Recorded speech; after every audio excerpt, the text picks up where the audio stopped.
Welcome to the Star Marketing Summit, broadcasting live from Seattle, Washington. Today is a day for trainers and speakers to become their best. Let's welcome your host and founder of the Star Marketing Summit, Sherry Brindle. Woo! Woo! Yeah! So we kicked off last night, so I just felt like I needed to get that kick in because last night's kickoff was kind of formal. Oh, wait. Because I'm working with John Chen today. John Chen is the author of Engaging Virtual Meetings, and he puts together the most professional presentation ever. He has informed me that I, however, am a hot mess. Are any of you a hot mess too? Woo-hoo, yes. Me too. Seeing that, right?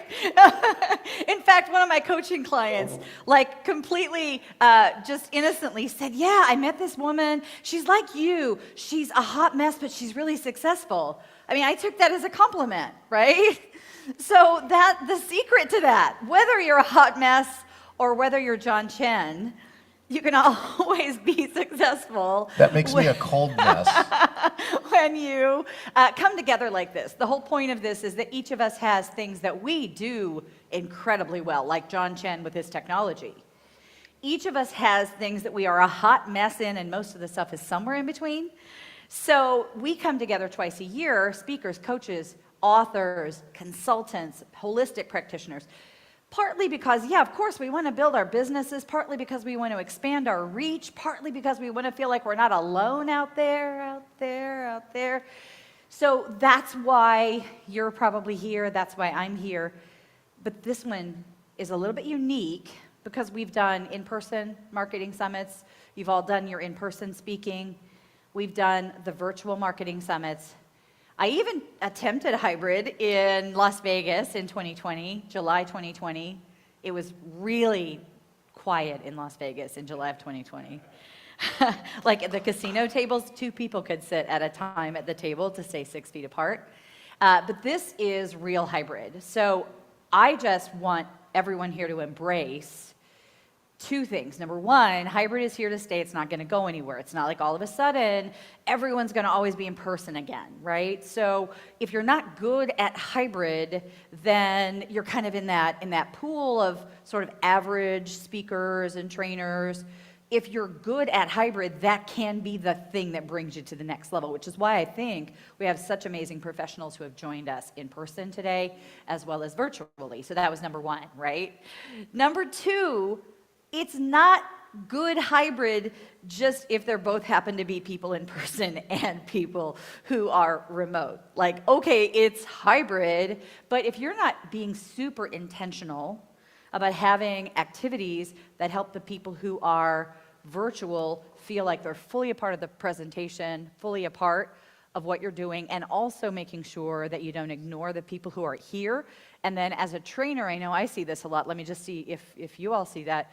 I'm seeing a lot where instead of each person being at their individual device on virtual, you got some live people, you got a conference room of people here, a conference room of people here. Now that's a third thing that you have to accommodate for. So this marketing summit is awesome because we're going to actually be able to accomplish 3 things. So I had a 2, now I'm going with a 3. So the 3 things that I can see us accomplishing while we're here is number 1, the thing we always do at a marketing summit, getting to know one another and getting incredible tips for how to be successful and build your reach. 2, though, you'll get a chance to see amazing speakers. So usually at the marketing summit, there's not a lot of the speakers get up and give their presentation. Mostly they're kind of pulling back the curtain and telling you their tips on how they built their businesses. This marketing summit, we are going to have incredible presenters sharing their actual presentations because we want you to see how it comes off in hybrid. They want to get a vibe for how it's coming off in hybrid and what a difference an exceptional producer like John Chen can make. So, and then 3, of course, you getting ideas. Every time you see the speaker, every time you do an activity, what is it that I need to do to embrace hybrid? John Chen, I have been monopolizing our 30 minutes together. So if you could see the setup, and you will, because he'll show it to you, it's ideal. You know, hiring someone like John Chen, he's got a crew of people. That's ideal, because he says never Zoom alone. But we also have little things that we can do on whatever budgets we have. So here is the amazing John Chen. What's up, Sherry Prindle? Kick, I'm gonna kick. You know? Oh, wait, let's kick things off. Ha, right? That's pretty good, right? Yeah, that's pretty good. So, you know, we have a lot of features here at this Star Marketing Summit, and we're so excited. You know, one of the key parts here, Sherry, is that often when somebody comes in on a hybrid, they feel like a second-class citizen, right? Do me a favor, all the people who are on virtual, raise your hand, like try and get our attention right now. Sherry and I are going to ignore the crap out of you for a few minutes, right? What virtual? What's going on? I don't know. So here's one of the people. Oh my gosh, so you're here. So one of the things is we have two beautiful new 65-inch televisions here. Listen, give a high five to our good friend Shiraz Babu, who will be speaking. You do not want to miss. That's right. Give it up for Shiraz. Shiraz has amazing programming. You need to see this. He's going to change your future. We have Kristen Mitch, one of my favorites here. Hello, Kristen. And so, let's see, of course, we have Dr. Mel Gannis, who's coming up next a little bit later in this program. And, of course, we have Julie Rocks here around. So this is one of the key pieces, too. For you virtual people, actually, hold on one second. So, Sherry, why don't you hang around the television? I was going to say, I got two of my people here. We have the amazing Susan Michelle, who knows how to help people go through A Course in Miracles and make a miraculous life. And she comes to almost every marketing summit. So I appreciate you. And the incredible Sharon Baker. Oh, thank you guys for waving. I am accredited. So I trained a lot of speakers. A lot of speakers you've heard of will say, Sherry Prindle trained me on how to be a speaker. I can say, Sharon Baker trained me on how to be a speaker, and Sharon Baker is here at the Star Marketing Summit. So thank you all for showing up. Love you. So let's take a moment. Hold on one second. Let's take a moment over here. Let's see. So again, we have a few people in our audience here. So let's see. Go ahead and say hi. Great. Hello. Daryl Kirk. I am with Inner Journey Coaching. I'm a coach, speaker, facilitator. So excited to be here. Sherry has really stepped up here during this very interesting time in our world with COVID. Post-COVID, we're all getting back here. Thank you for keeping this vision of virtual meetings alive during the entire pandemic. So thank you. And John Chen, we follow him quite a bit. And this is, I can't wait for you to see his rocket ship here of video production. Check. Oh, here, let me switch mics for you. Okay, Chris Hardwick, and yeah, I'm a leader and coach and facilitator, speaker, and soon-to-be author, and just absolutely in awe of John's setup. Incredible. I've never seen so many cameras and speakers and lights in one location. Guess I don't get out enough. Thank you very much, Sherry, for running this program today. Very excited to be here and the opportunity to share a little bit about myself and some of my adventures. Thank you. I'm Rose Harrow, and I'm an executive coach and a leadership intuitive, and I'm also a speaker, and soon-to-be author, I hope. And I'm amazed at this space that's been created here, and John's spaceship, and the amount of energy in this room for the amount of people here is remarkable. It's really exciting to be here. So thank you, all of you, Sherry. Julie. Thank you. Wow. Outstanding. That's right. Thank you, to our in-person. Let's just take a check here on our virtual guest. Hey, Shiraz, let's see now. You should be able to unmute. Let's see if you can do that. Okay. Hey, Shiraz, this is John. How are you doing? I'm doing great. How are you? Fantastic. Tell me a little bit more. What's been going on since the last time we saw you, Shiraz? Oh my God. Speaking all over the country, having a lot of fun, building the business, and making a lot of new friends. Outstanding. And what are you going to be talking on this program in Star Marketing Summit? Thanks for joining us virtually today, this week. I will be talking about reality addiction and how it affects you. Are you addicted to reality too, like I am? I am, but I've decided to get addicted to some really cool realities rather than the sucky ones I used to be addicted to. So I want to know though, Sherry and I want to know, are you a cold mess or are you a hot mess? But either way, I'm a mess. Didn't you just hear him say he's not addicted to that reality anymore? Right, there's Sherry. So. Which way do I go? So of course, Shiraz knows how to get out of binds like these, which is like, they're both a mess. He doesn't want either one of them. Shiraz, we look forward to seeing you. So thank you so much. All right, let's take a look. We're gonna go cycle through our other virtual guests. Let's see, we got Kristen. Kristen, how are you doing? I am doing great, John. How are you? We're doing fantastic here in Seattle, Washington. Where are you today? Way over on the other coast, Pennsylvania. Pennsylvania. Well, good. I hope one day you get out here to Seattle, but are you excited to join us here at the Star Marketing Summit here virtually? I am very much, because I've actually, since last time you and I talked, I've actually kind of pulled some more things together and opening a business. So this is perfect Whoa. timing. You got a new business? Let's give it up for Kristen. Thank Brand new you. business owner. Entrepreneur-woman. Entrepreneur-woman is what you are. Yep. What's the name of your business then? It must be here on the top, right? It is again, it's just launching Virtually Digital Design Co. And we do a lot of, our motto is we take care of business so you don't have, taking care of business so you don't have to. So any kind of Taking care of forms or business. funnels or anything like that. Yeah. Outstanding. Well, Kristen, so great to see you. We'll see you here in a little bit. Let's bring up Susan. Hey, Susan, this is John. How are you doing today? Hey, John, I'm doing great. It's great to be here as always. Fantastic. Now, Susan, where are you calling in from? It looks like home, right? Yep, home, Western Massachusetts, Springfield, Massachusetts. Okay, when did you make the love piece above your right shoulder? Oh, thank you for noticing that. That's my sister's artwork. She is an amazing artist. So I love the fact that that's behind me. And I have my Course in Miracles book and my Buddha back there as well. So yeah, and my book is out. My book, Surrender to Joy, From Suicide to Serenity. Bravo! There we go. Progress from all the trainers and speakers out here.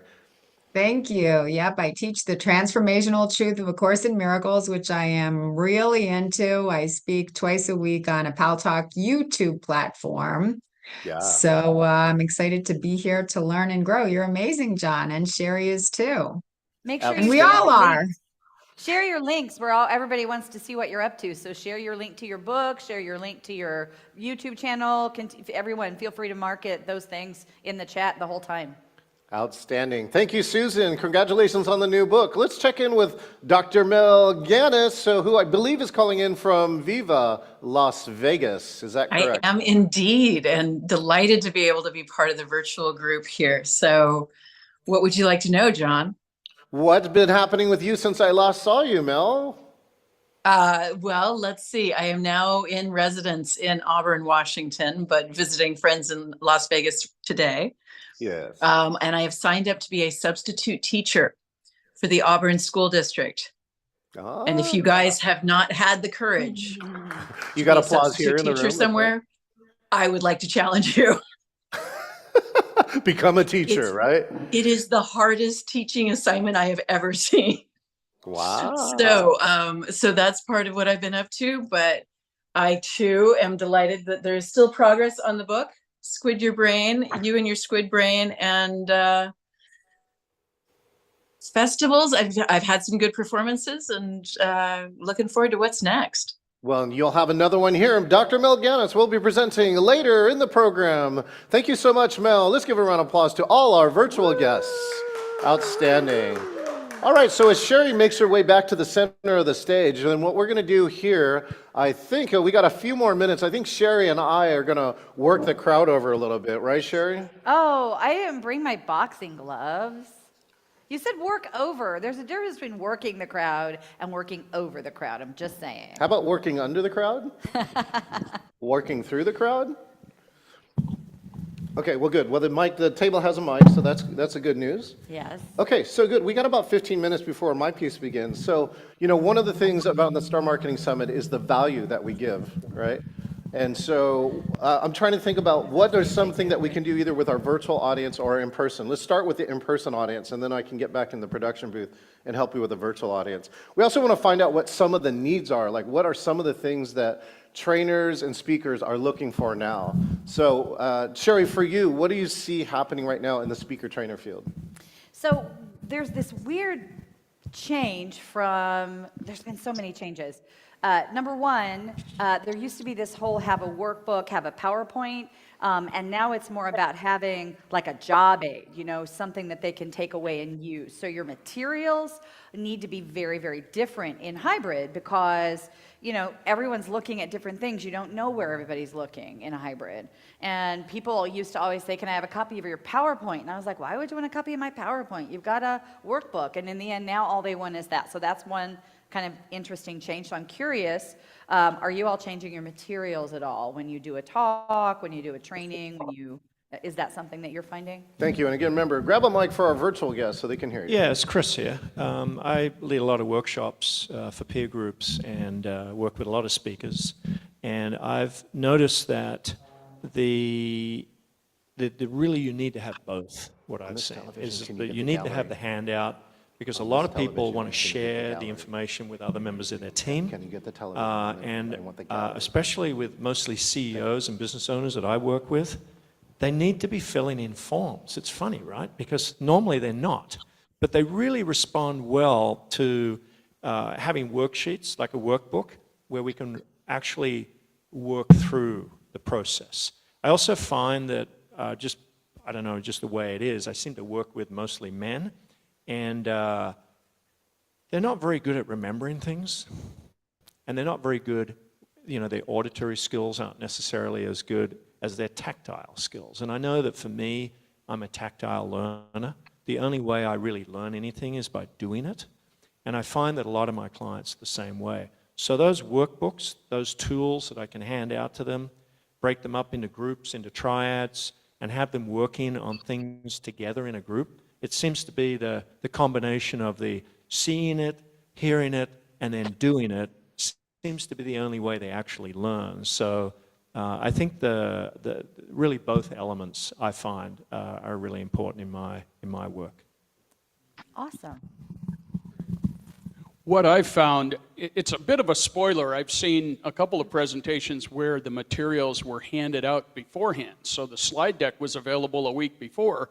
So you could kind of prime yourself. How much do we remember? I mean, we basically put out 3 points, hope people will remember one. And so I've actually received a couple of PowerPoint presentations in advance of the speak. And so I'm able to pore over that, get excited about it, have some questions formulated. It's kind of a spoiler because you're missing that live, you've already seen it, but that's what I've seen a couple times now. Love it. And then I have a couple of other kind of changes. Do you have something to add to that one? Sorry, Rose. Yeah. I just love what you're both saying, and that I agree with that the more you get them involved physically, and so many people are visual, and if you don't have a visual, it's just words in the air and they kind of evaporate. And I also like to get people moving up around the room and doing physical things. It depends on your setup, but yeah, I totally agree. But in hybrid, like with John Chen, he has in his Engaging Virtual Meetings book, he tells you 1,000 ways to get a virtual audience up and moving. One last thing, Sherry, on that. John has really figured out the technology. You guys have really rocked this all the way through the pandemic. If you haven't figured that out, if something goes wrong, people already have your PowerPoint. I've seen that too, where people already had the PowerPoint. No problem, we've got it right here, and it just made it a seamless experience. So that's another point of really getting these materials out. Very good. Now, my presentation that's coming later after John's, I'm going to show even more activities that play well in hybrid so that we can get them seeing and hearing and talking and doing all those things in ways that work in hybrid. Because I have found that in breakout rooms, people will actually open up. If you can create that psychological safety, people will open up and share the deepest stuff in breakout rooms, more so than in an open room like this. Yeah, and if I can add to that, as a leader of peer groups for the last 8 years, the pandemic really changed things up. I mean, prior to then, all of our meetings were in person. There was no ability or no willingness to accommodate. If you didn't show up, you missed out. You might have got the recording. Actually, you didn't even get a recording because we weren't even using Zoom to record, right? And so you just missed out. And we had to pivot really quickly. I remember March 2020, I showed up at my meeting and there was only one of my 15 members showed up. And it was, I mean, I'm from Vancouver, BC, and it was kind of crazy. It was like a ghost town. We were waiting to see tumbleweed rolling down the street. Like, it was just crazy. But we had to perfect the art of virtual meetings very quickly. Yes. And before long, we would have half the group showing up and half the group not showing up. And so we were just thrown into the fire. We had to figure it out. And thankfully, with Vistage and Tech Canada, who I was working with, they ran some online coaching programs with Zoom. We learned about, whiteboards and breakout rooms and doing triads and how to mix people up. And we really did learn how to adopt and harness the ability of running hybrid meetings. So thank goodness for that. But you guys are killing it here today. Thank you so much. Just one last thing, Chris, what you got me to think of there. What you're doing, John, was everybody was just really getting excited about this, trying different backgrounds, virtual backgrounds, different cameras. People really put a focus on that. That has almost disappeared. I just can't believe that people did not want to use Zoom before the pandemic. No more technology. I'm maxed. I want nothing to do with it. Then we saw this incredible boom of what you can do. And that's disappeared, except for you, John. You were the leader in this space, and you've continued on, so thank you. I mean, this is like unbelievable, and I'm so glad you're keeping this alive and really expanding on it and bringing this show around the country. So thank you. You're welcome. One of the things here, and this is why I think hybrid is really one of the other things that we need to look at, right, Sherry, is that we have this ability to create the energy that people want of in-person, right? And then we can also create the reach, right? We have our beautiful virtual audience over here, and we can create reach with the same kind of content. And I think that's one of the things. It is interesting to see that there are the people, and I suspected this was going to happen, is that everyone was going to go, I missed the hug, man, I do miss the hug. Actually. We missed the hugs, right? But is it always the right answer? There's some new research that's coming around saying that it may not have to be that way. In fact, now, the choice was always there, but I think people are now more open to the choice. And then the last piece is really what we want to do here, at least for me. One of my goals in the Star Marketing Summit is how do we create the most engaging hybrid? So again, it is a little bit of a new format. So I do believe trainers and speakers have to modify and adapt to hybrid to learn how to do it. But then after that, if they can, then they can gain this value. The value of not only being here in person, but learning how to operate with our virtual. We do still have a few more minutes. So Sherry, why don't you pick one of our virtual attendees? You see them here on stage. Yeah. I'll bring them up here with you. Well, and it's interesting because I think of the ones that are here, probably Shiraz, if you don't mind, you probably have a lot more of that, the virtual reach and the virtual versus the in-person. So Shiraz has this incredible thing he does, which is our last presentation today. So you'll want to come back from 4:20 to 5:30 Pacific for that. And he does this incredible thing, and the way he markets it, because this is the marketing summit, is by going to summits and speaking at summits, and then people see what he does, because what he does is so powerful. And all they need to do is see it and experience it, and it's like, ooh, that's for me. And not all of us necessarily have a message that's that, like, visceral.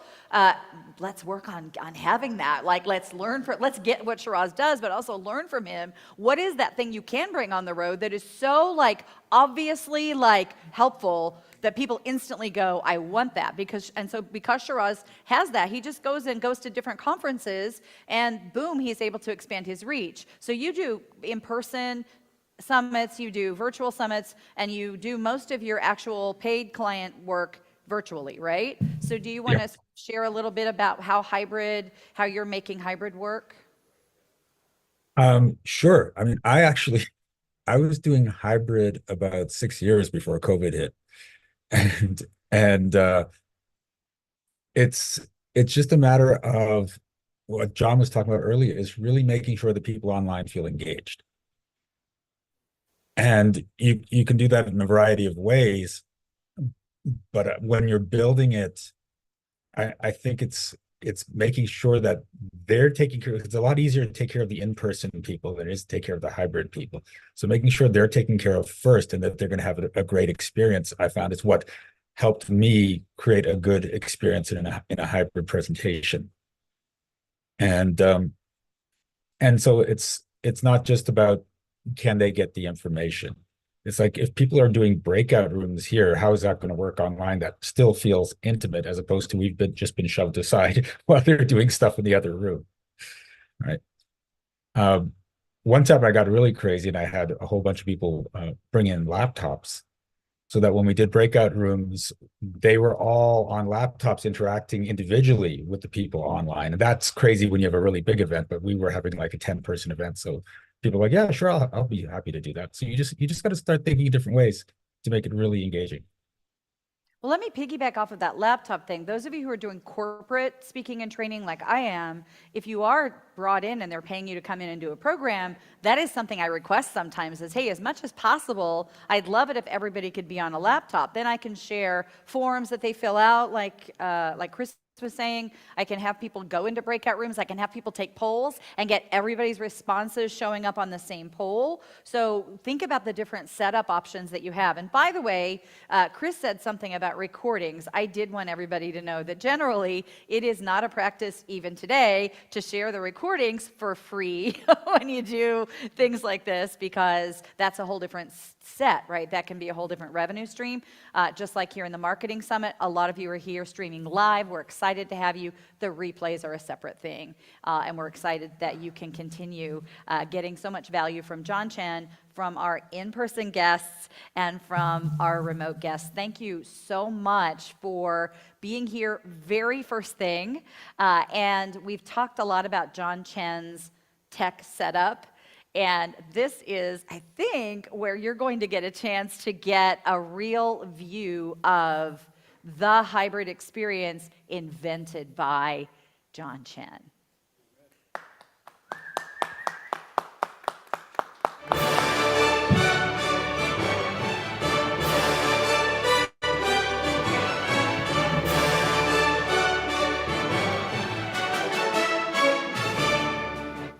Okay, I'm running my own music cues here. Okay, good. Let's see what. Excellent. And then you left me a clicker up front, right? So what we're going to do here, Adam, let me check you here. I'm going to put you into 50-50 with me and my slides. Right, this one. And then I want you to switch back to this one when we have some guests here. All right, so the rest of you too, and my in-person people, if you keep that mic around, we want to go around here. So today, we're going to talk about the magic of hybrid. The magic of hybrid. Oh, and do me a favor. So see the circle button here too? I'm actually taller than Sherry Prindle. What a concept, right? So can you move my camera up? So I got Adam Teagues here with me in the background here too. Yes, right there. Perfect. That's perfect. So today, we're going to talk about the magic of hybrid. So let me just start with this. And for my table here too, grab the mic, and also my virtual people, I'll ask you one at a time. So actually, I'm going to start with virtual in this case here too. I'm going to go, let's see, who do I have? I have Kristen, then Susan, then Shiraz. And just know the mic is a little hot right there. Okay, so when I say the word hybrid, Kristen, what's the first word that you think of? In person and on video. That's the longest, best one word I've ever heard. How about Susan? When I say hybrid, Susan. Virtual. Virtual, oh, interesting. Okay, Shiraz, when I say hybrid, what do you say? Cars. What did you say? Cars. Hybrid cars. Cars, oh, good. First I thought he said farts. And I'm like, Shiraz, what hot mess or cold mess are you not? Okay, good. Let's go to Mel.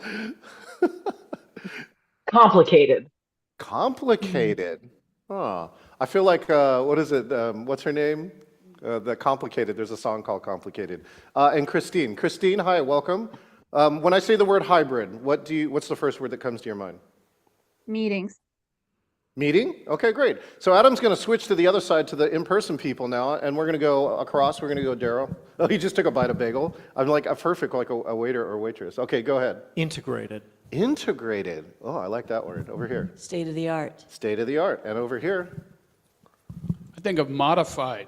And look, we have a new guest right behind her. Hand her the mic.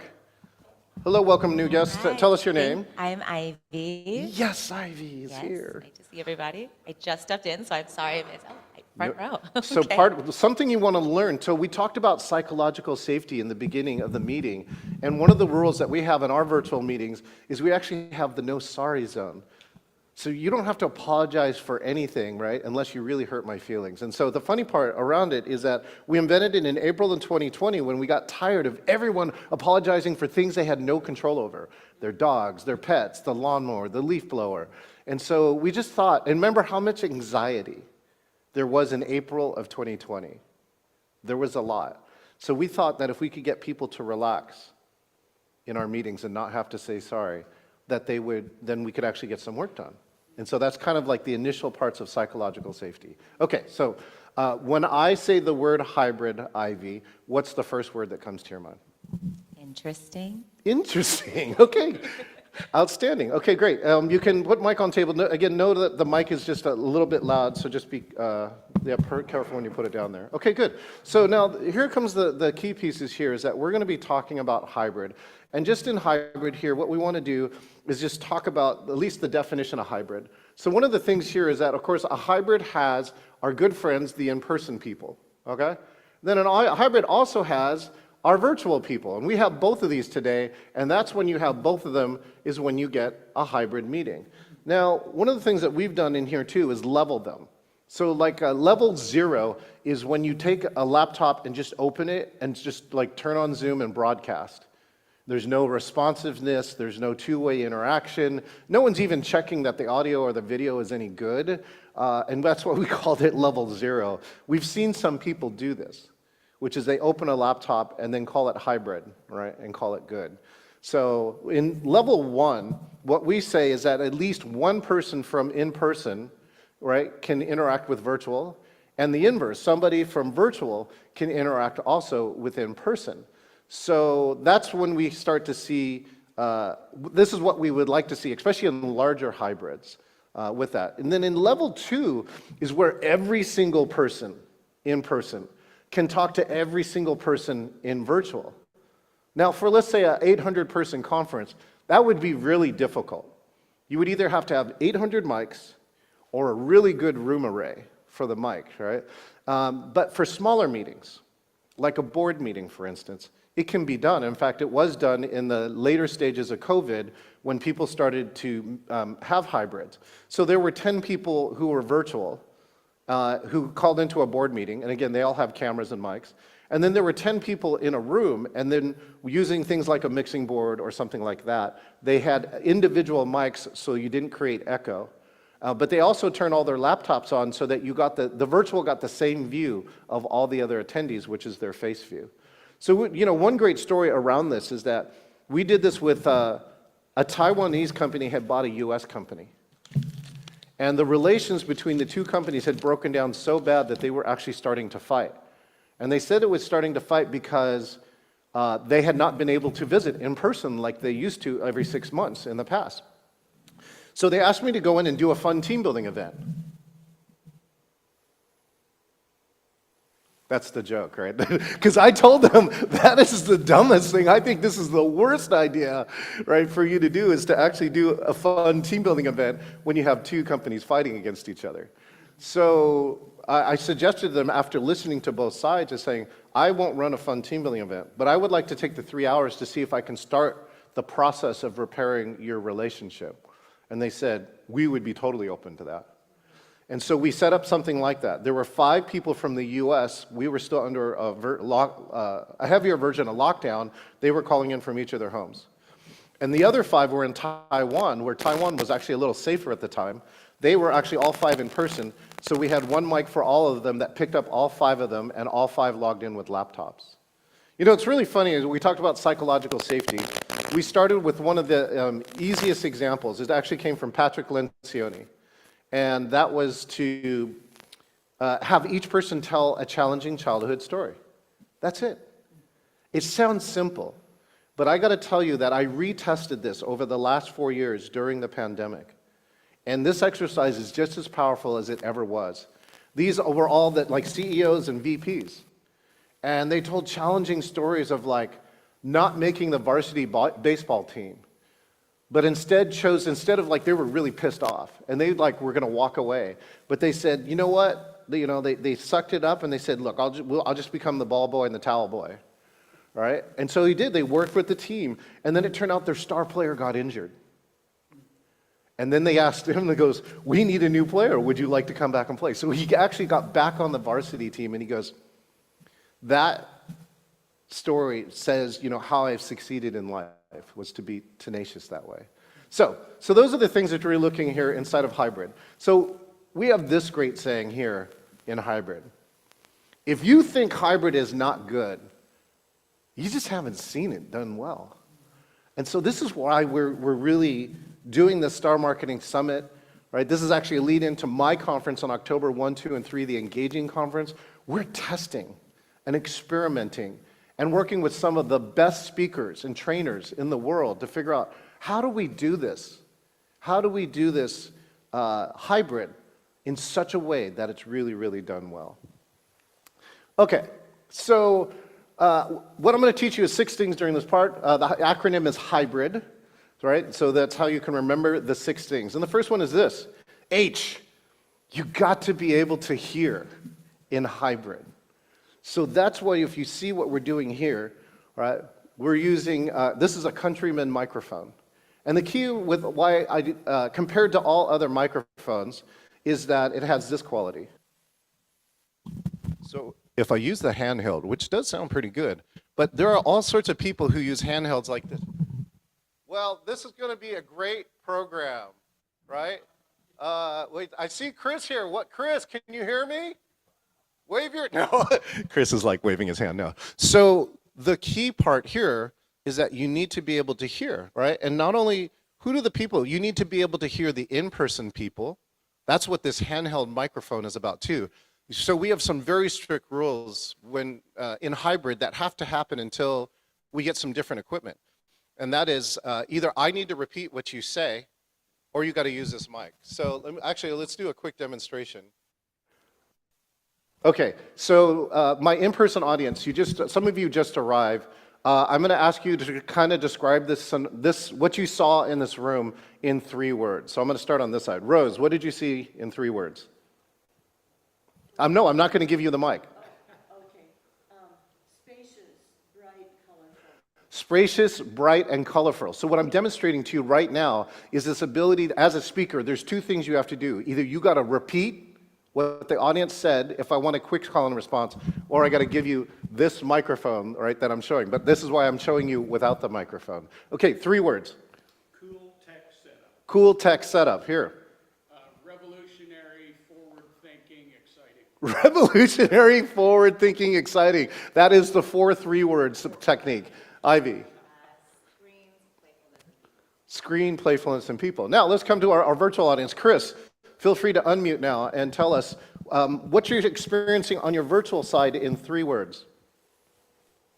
What I'm experiencing, 3 words. I'm experiencing a lot. I can't even say anything. I'm not sure. I'm not sure. Good, that's 3 words. Okay. Perfect, thank you. Susan, what are you experiencing on the virtual side in 3 words? Interesting, dynamic, enthusiastic. Oh, I love that we got dynamic and we got enthusiastic. Okay, Mel. Flexible, fun, and engaging. Flexible, fun, and engaging. And this is like, Sherry joked about a hot mess, right? There are many hybrids that are a hot mess. And let me tell you, Adam and I are running a lot of technology here. We actually have 7 cameras rolling. And later on, we'll give you a shot of this setup. And it is easy. Like Adam and I have to develop. Sometimes we have to translate 3 different languages, right? Because my equipment has one language, his equipment has a different language. This is like you need C-3PO around here to like sometimes talk. And so we have to we created a 3rd language, which is all the stuff that we needed to work inside of here that both him and I agree on. Let's go to Kristen. It's Kristen, right? Let me make sure I'm pronouncing your name right. Me? Yeah. I'm Kristen. Yeah. Yeah, Kristen. Okay, 3 words. Yeah, you got it. High tech, that's a hyphenated word, I can use it. And energetic and colorful. Colorful. These are new lights, by the way, too, behind me. Like, I'm very excited about them. I just set them up for the first time today. Shiraz, 3 words. Amusement, education, and fascination. Fascination. Outstanding. Shiraz has got I think he's got the PhD in vocabulary. Probably transformational vocabulary, if I heard correctly. Okay, so that's the first one, is H. You gotta hear. You gotta be able to hear clearly to get hybrid to work. In fact, a lot of people say, like in virtual, people will forgive bad video, but they won't forgive bad audio. If you have crackly audio, if you have far away audio, right? People are just like, I am out. Especially 4 years now. They're like, it's 2024, can't you get a mic? And I gotta tell you, the answer is no for a lot of people. And those are the programs that I lead. Okay, so that's H. The next one comes up as this. Why is your view? So one of the things that I love to do is to give the virtual audience the best view in the house. So these are why I advocate all the time. When I run a hybrid, the cameras have to be middle center. Just give virtual the best seat, because otherwise what happens is you get skewed angles, right? You'll see this, right? And so you'll see someone, right? Like what's happening right now to the virtual is that they are seeing me. Like I'm talking right to Rose right now, right? But that's not what virtual sees. Virtual sees the side of my head. This is like when you put your camera in the wrong place in virtual, and it's not very engaging. They're like, the virtual audience all the time subconsciously is getting, why is John ignoring me, right? So give them the best view. I want to show you a version of best view. If we watch the big screen here, what this is the Asian Pacific Islander Heritage Festival. And I had the ability to run this hybrid for the last 2 years. And now check out these camera angles that we have here as we celebrate, which is, by the way, is May, Asian Pacific Islander Heritage Month. Here we go.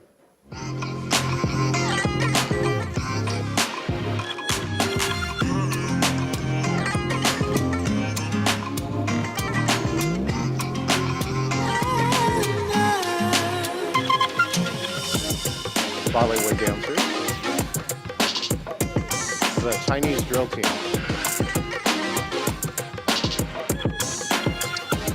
This was the view that the virtual audience got. Sometimes it was better than the in-person audience.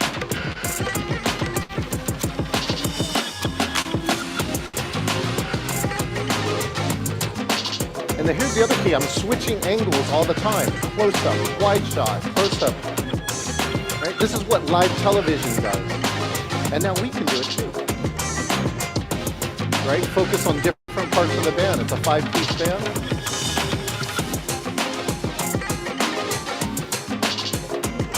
And you always got to nail this shot. Get the little kid in. That's right. So that was the Massive Monkeys, too. That was a breakdance team. And they invited people on stage to learn how to breakdance, right? And the little girl's like this. And she's not even dancing, and then she became the star. So that's what we're looking at for, why the video then can add so much. We're a virtual and we're a visual society. They said now 80% of the internet traffic is now video, whether it's video streaming or a video-based meeting. And so this is why each of you, if you are delivering your meeting as a speaker or trainer, even now, look, we're delivering this live. You can have, if you have the right cameras and the right audio, all right, you can engage your virtual audience just as much. Let me check on other things inside of here. Oh, okay, so let me check with my virtual audience. If somebody in my virtual audience, you can raise your hand. What's the best hybrid that you have ever been on? What's the best hybrid? Adam, get ready for a spotlight. Let's see who can share. Sherry Prindle. Sherry Prindle needs a mic, though. Sherry Prindle. All right, everyone, let's give a round of applause to Sherry Prindle. She runs to the front table because she took her mic off from 92. Yellow mic on the table. There you go.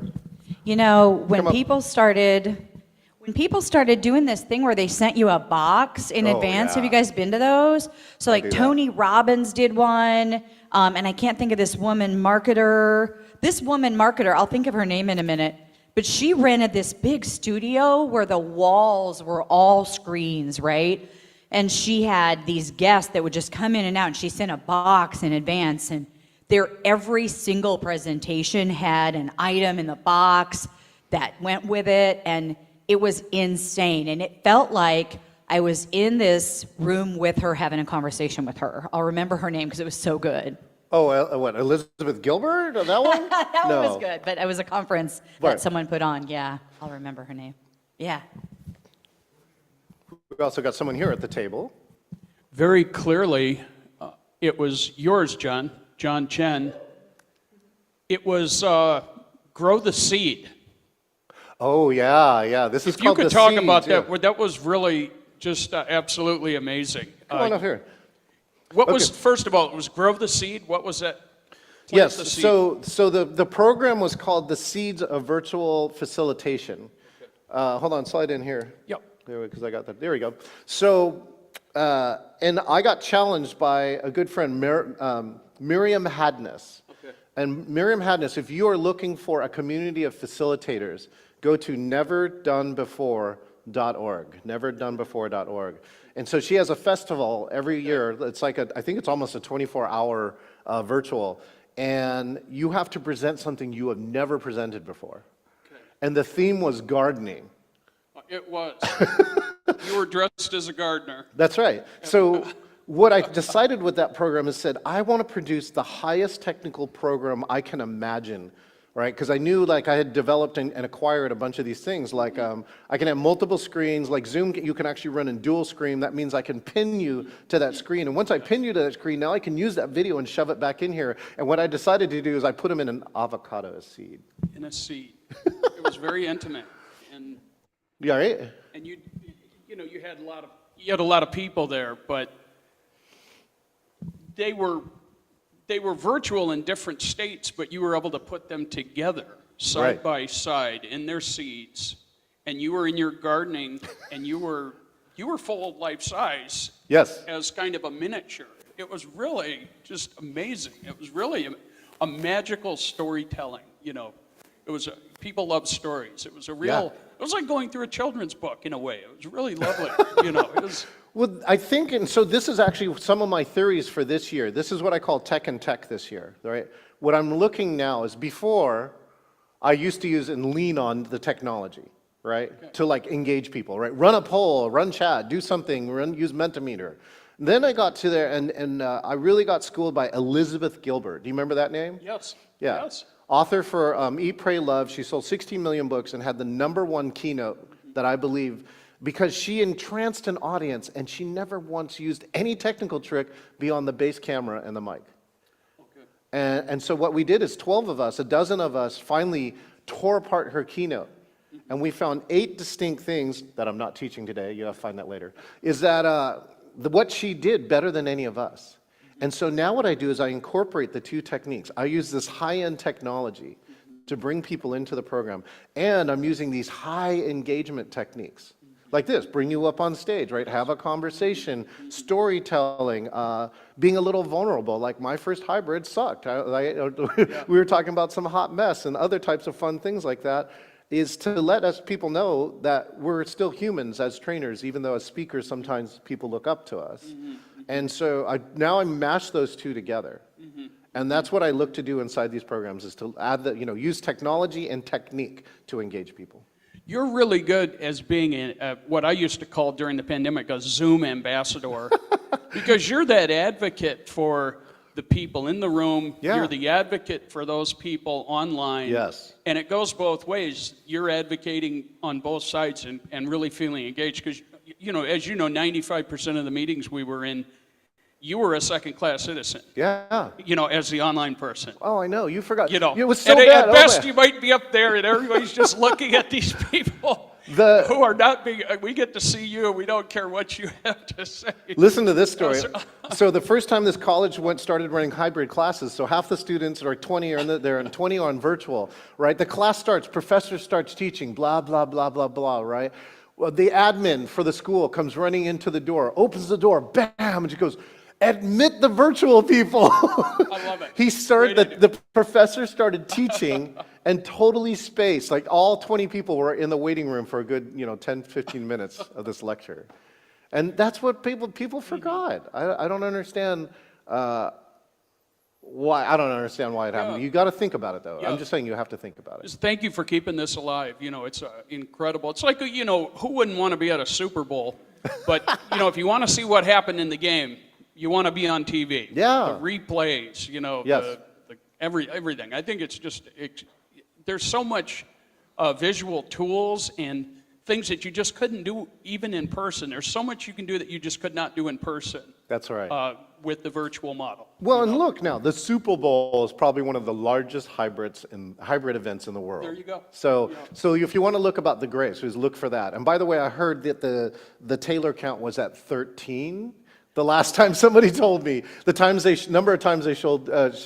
Oh wait, no, who is it? Who did they show? Was it Taylor? Who was at the Super Bowl? Who's getting Kelsey? Taylor Swift, right?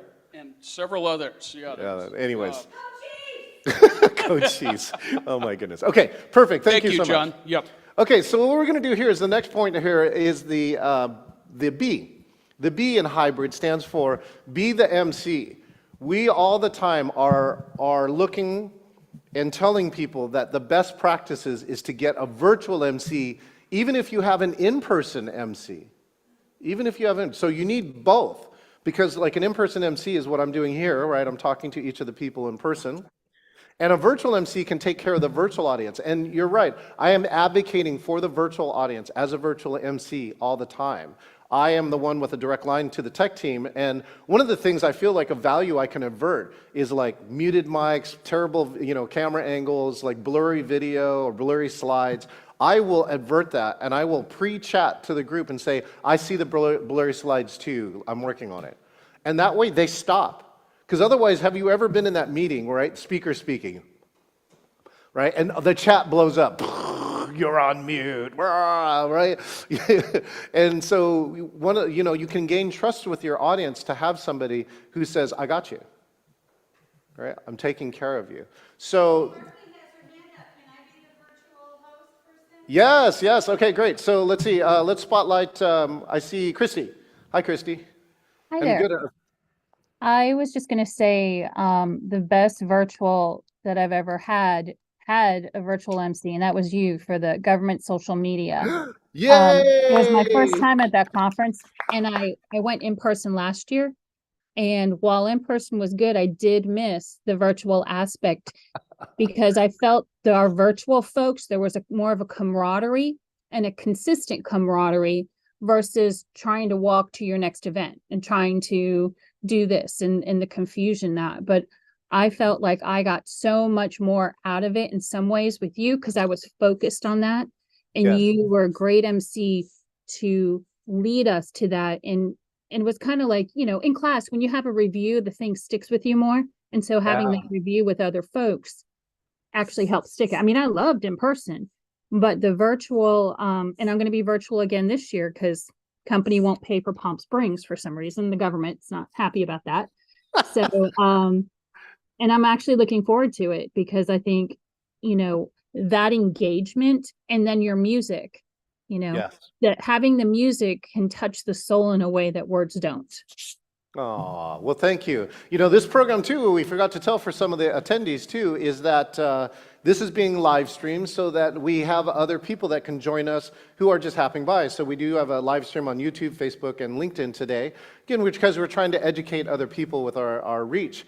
And I can't play copyrighted music, right? That parts will get muted no matter what license I own. I have to get a second license called a synchronization license. But Christy, I'm going to borrow you for a minute because I have two things too, because I have one of the pieces from government social media, GSNCon, that I want to demonstrate in just a minute after this part. By the way, I'm back, right? And Yay. so, and with three, I'm actually going to bring 3 to 4 of my other MCs. So every breakout room will also have a virtual MC with you. So we're excited to tell you that we're back. Okay, so now on this one, so here goes the story. No, we want to leave her up here. Is that Christy, one of the things that a virtual MC, you don't expect to do, but sometime has to happen, right? Christy, have you ever lost audio on a Oh, yeah. hybrid? Yeah. Yes. Okay, so this is what I'm going to show with you as an MC, but today you're going to be the MC, okay? Okay. So here's what happened. I had a Georgia Healthcare Association, and the keynote started, and we lost audio like 5 minutes in. So I go and text the tech team, like I said I do, and I said, hey, we lost audio, what's up? And here's the reply, Christy. It's going to be a while. That's all I got from the tech team. So what I did is I started jumping in, right? And so Christy, have you ever played a game called PowerPoint Karaoke? No, but it sounds intriguing, and that was my first thought. I'm like, well, let's go through what he was going to go through. PowerPoint Karaoke, also known as Battle Decks, is a game where you play where someone has to present a slide deck they have never seen before. Okay? So you have to use a lot of improv skills, and it's very, very funny, no matter what happens. So are you okay? I'm going to show you 5 slides, and you're going to, so the advancer is what we call the boom advancer. So Christy, say the word boom. Boom. Okay, that's how you're going to advance the slides, okay? And then on the last slide, it's going to say last slide, so that's how you know how to wrap it up, okay? Alrighty. Okay, so ladies and gentlemen, let's give a round of applause to our presenter, Christy. Okay, so a rock in a hard place. We've all heard of this term, being a rock in a hard place, and sometimes we're in between. You can be the rock or you can be the hard place. But, you want to make sure that you have an out. Wherever that hard place or that rock goes, you find a way out. Boom. And I cannot read these little tiny things. So let me see if I can make this bigger. So, you know what? I can't, all I can see is somebody running to this. But, it's really important when you have good graphics to make sure that everybody can see them and that there's good contrast before them. And so, and good communication, whether it's graphics, email, or in person, are really important to staff stability. So we have these 5-step color-coded processes, and so you need to make sure when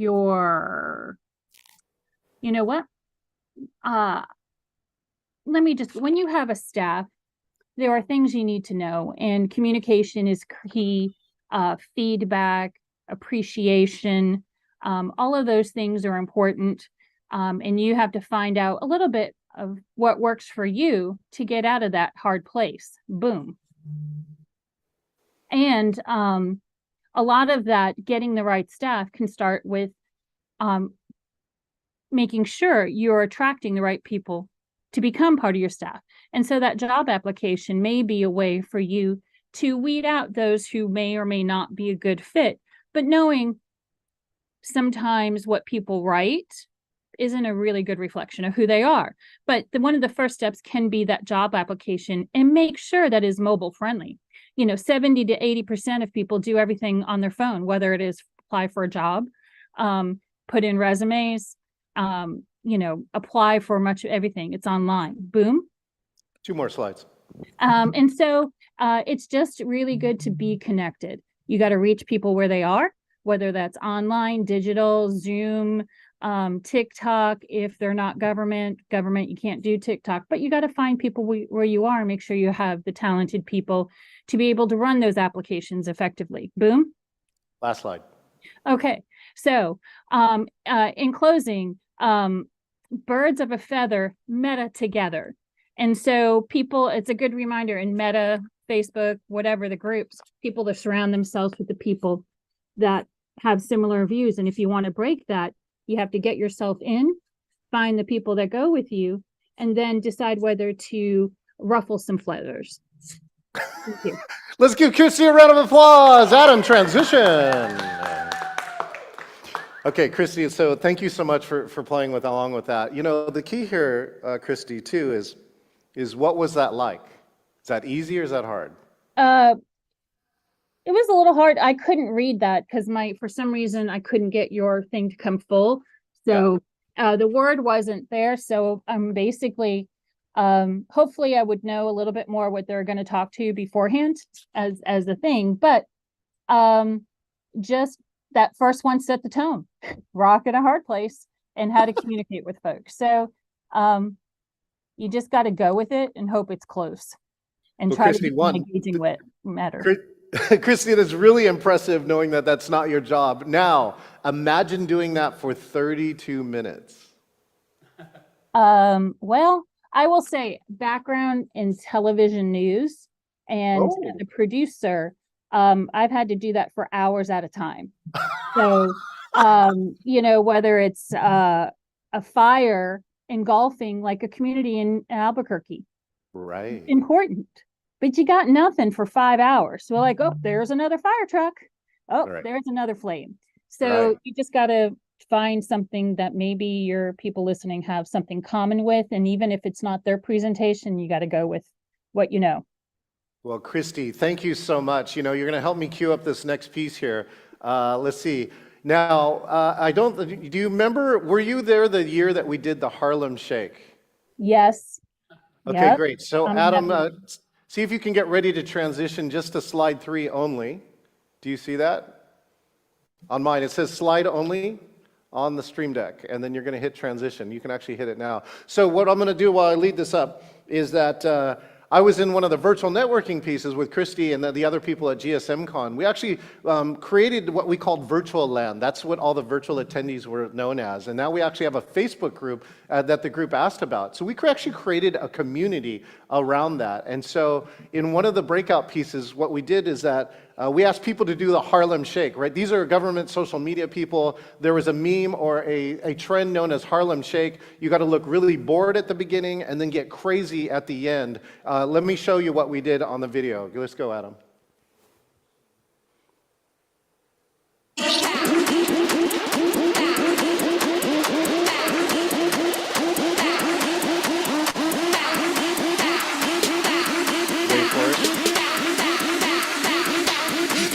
Harlem Shake.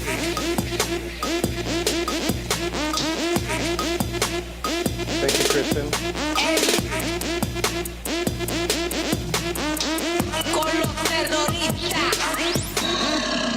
I think I saw Christy in the video. Oh, look, she does have it. My little River Kings hockey mascot river thing. Oh, I love it. Yeah. Genius. So the reason why that was so important is that also as a virtual MC, one of your jobs is to create energy, right? It's like virtual does have that challenge, right? If it can be energy draining.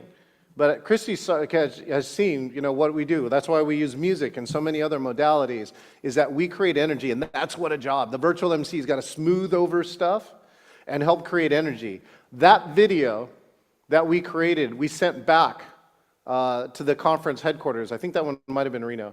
And they loved it so much that when they opened the next morning, they played that clip to the 950 in-person people and said, we just want to remind you that we have a virtual audience. Let's show you. And right, the whole place broke up. And so it's really cool to see that something that was, you know, kind of for us, the virtual audience, went on and just made sure to show, you know, people are having different experience here. And think about, you know, the virtual audience when you're as part of this. Christy, oh yeah, go ahead, Christy. I think from a participant, speaking with individual people, like not just like, oh, Julie or Chris asking a generic thing, but like, let me talk to you, Julie. Let me, you know, it's almost like you're making eye contact, but you know, with this stuff, it isn't, but engaging individual people and a group. And so the feedback, I actually felt like I was part of a community because you spoke with me. And then I also may have spoken with a Susan or a Julie. And there was some cross stuff and there was enough, but it wasn't too long. because Yeah. when it drags out, everybody's like, okay, let me get to the meat. That's right. So, and that's the virtual MC all the time is trying to balance what's going on, right? As well as the other key, which is often one time in GSMCon, a key part of the program started late. So I'm there helping to cover. One of the things that we have here is right here, like this is one of our main cameras that we have here, right? We have a television right underneath this. So this is why I can see Christy, right? I can see that Mel's looking up to the top right. I can see our prior learning fan is in the house. She's got the pink, but not her name, and that's okay.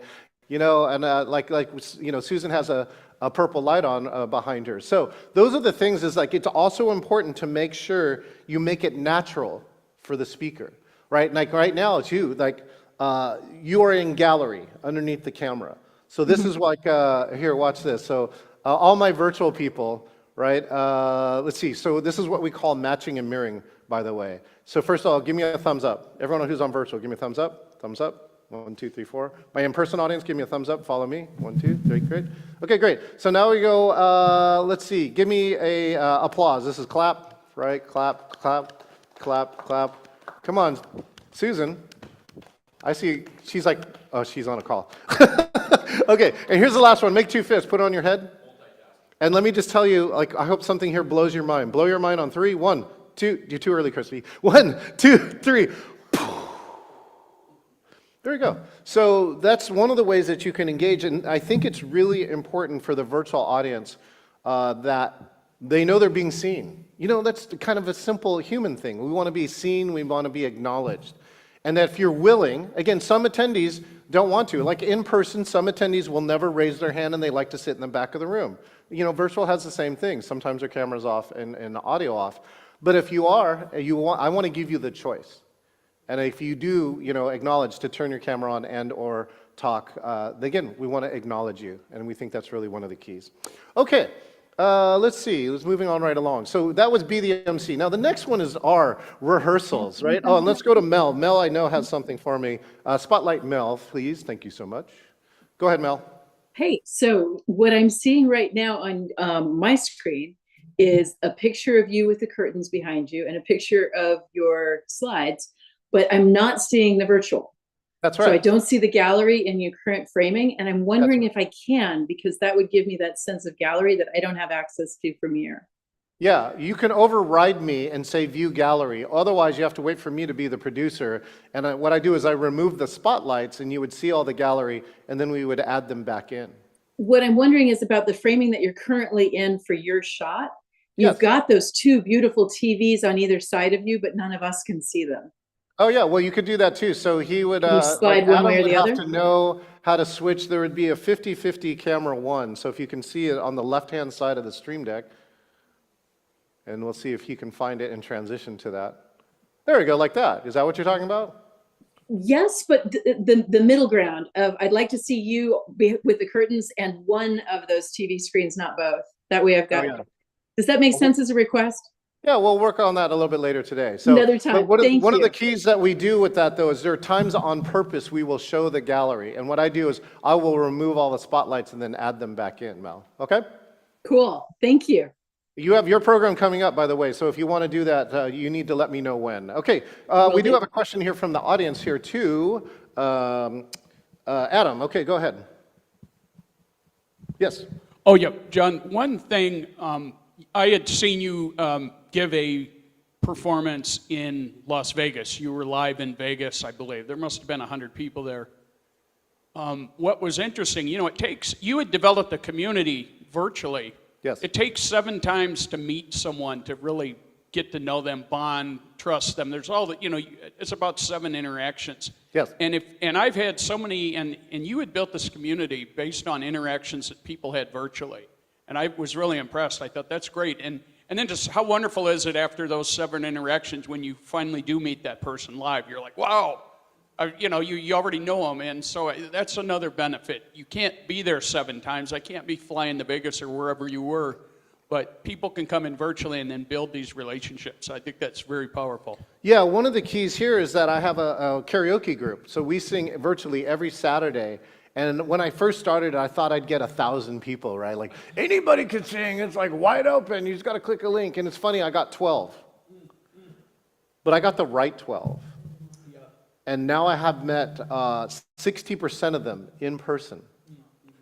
And we've developed this relationship. You know, like Rotary and all these other old school organizations, EO, they all work on the same principle. Bump the same people together on a regular basis. So we are together 3 hours every week, all right, every Saturday from 7 to 10 p.m. Pacific Standard Time. And now we have become very, very close friends. And so that's one of the benefits, too, of hybrid. You know, if you are not networking on virtual, if you're not networking in hybrid, and we encourage all of you, by the way, all of you who are on virtual right now, here's the thing that the in-person people have a little more trouble doing. Go and chat your LinkedIn, for crying out loud. Just chat your LinkedIn. We also said you could chat your book or something that you're trying to give out here, and do that. And if there's somebody you really like what they said, private chat them and say, hey, let's meet up. Let's meet up afterwards. Today between 12 and 1 while we eat lunch, we're going to have a special virtual-only networking, so we'll focus on you during that part while the in-person people eat lunch. Okay, so let's see, we got one other piece here coming on. So, oh yeah, rehearsals.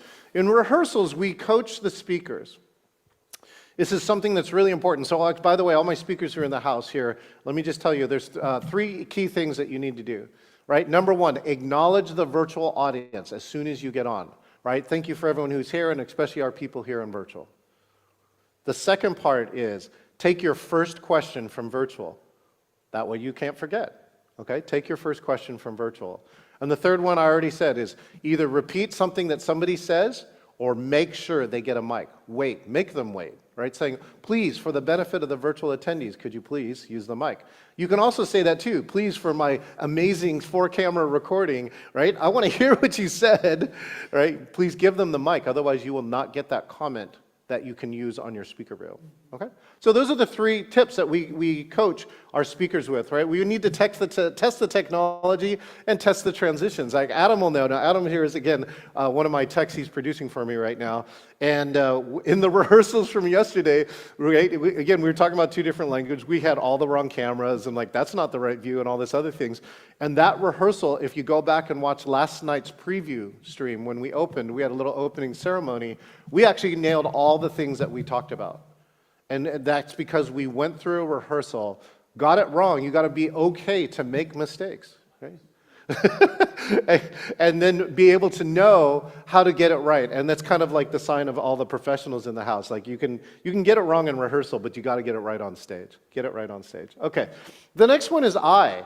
The I in hybrid is be inclusive. Be inclusive. And so, you know, last year, one of my friends wanted to run, he's been running for its 8th year, something called Learn-a-Palooza. And it's a great program for trainers and speakers. It was what he wanted to see. It's what he calls the top in innovation and disruption, right, for corporate training and learning. And so we looked inside of this, and he says, I want to run all 3 breakout rooms hybrid. We hadn't done that yet, so let me just give you a preview of what it looked like. Here we go.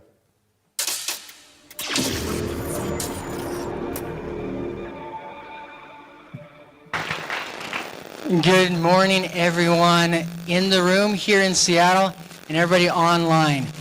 I am super excited that you guys are here today. This is the 8th year we've done this. Right? I want to know, what about you? Where have you experienced this? Like, what has your experience been? I was just going to say, I think the more I admit it, it helps me. Like, I think all those years of trying to act like I knew everything was detrimental. Now I'm just being more honest about it because everybody else goes, me too. Hey, thanks for this talk and the quote you shared as far as there not being a future because of managing risk. Pretty stunning. What I was going to say is I think for all of us in this space of L&D, learning is not what's occurring, but knowing is what's occurring.